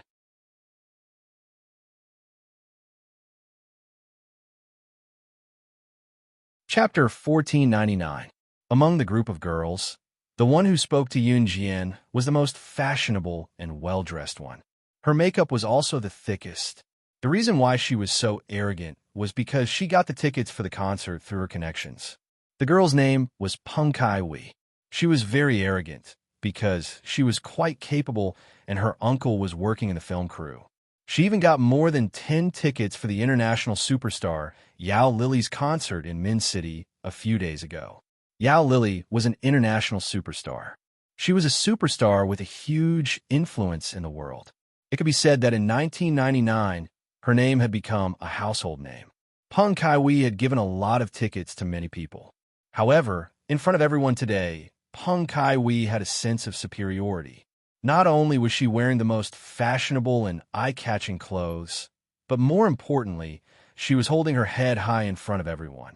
It was because in Peng Tsai-Hui's mind, she felt that if it were not for her, it would be impossible for Yun Jian and everyone else around her to come here, much less enter the concert. It was because she was the one who gave them the tickets. Therefore, Peng Kai Wei felt like she was the boss. Therefore, when she saw Yun Jian dressed so casually, Peng Kai Wei felt like Yun Jian did not give her face. This feeling made Peng Kai Wei very uncomfortable. Moreover, Peng Kai Wei was the kind of girl who did not give face to others. Therefore, she immediately said what she said just now. Kai Wei, don't be like this. We are from the same school. The girl standing next to Peng Kai Wei immediately said. The girl standing next to Peng Kai Wei was the one who knew Lin Wan. She was quite friendly. The girl who knew Lin Wan was called Yi Qiao. Everyone present were freshmen. When they heard Peng Kai Wei talk about Yun Jian like that, not only Yi Qiao, but even Lin Wan could not stand it anymore. How can you talk about my friend like that? You? Lin Wan still wanted to say something, but Peng Tsai-Hui's eyes looked to the left and right. Then, her body swayed from side to side and arrogantly interrupted Lin Wan's words. TSK, I've already said it. What do you want? Don't forget, it's all thanks to me that you can go to the concert today. If it weren't for me, would you have gotten the tickets? Peng Kai Wei was very arrogant because of this. She had asked her uncle to get the tickets from the crew. Without the tickets, how could Yun Jian and the others enter the concert? Stop joking. How hard was it to get a concert ticket? Anyone who wanted to go to the concert would know. This is from you?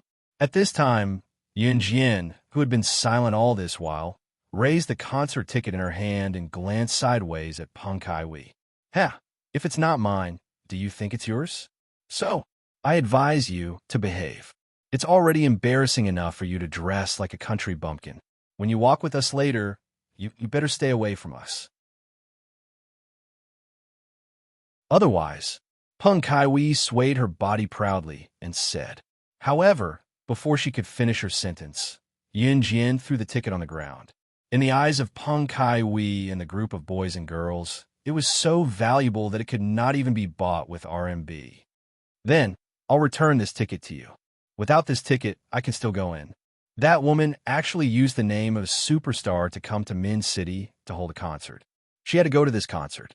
Yin Jian threw the concert ticket in front of Peng Kaiwi and turned to walk to the Min City Center Stadium behind her.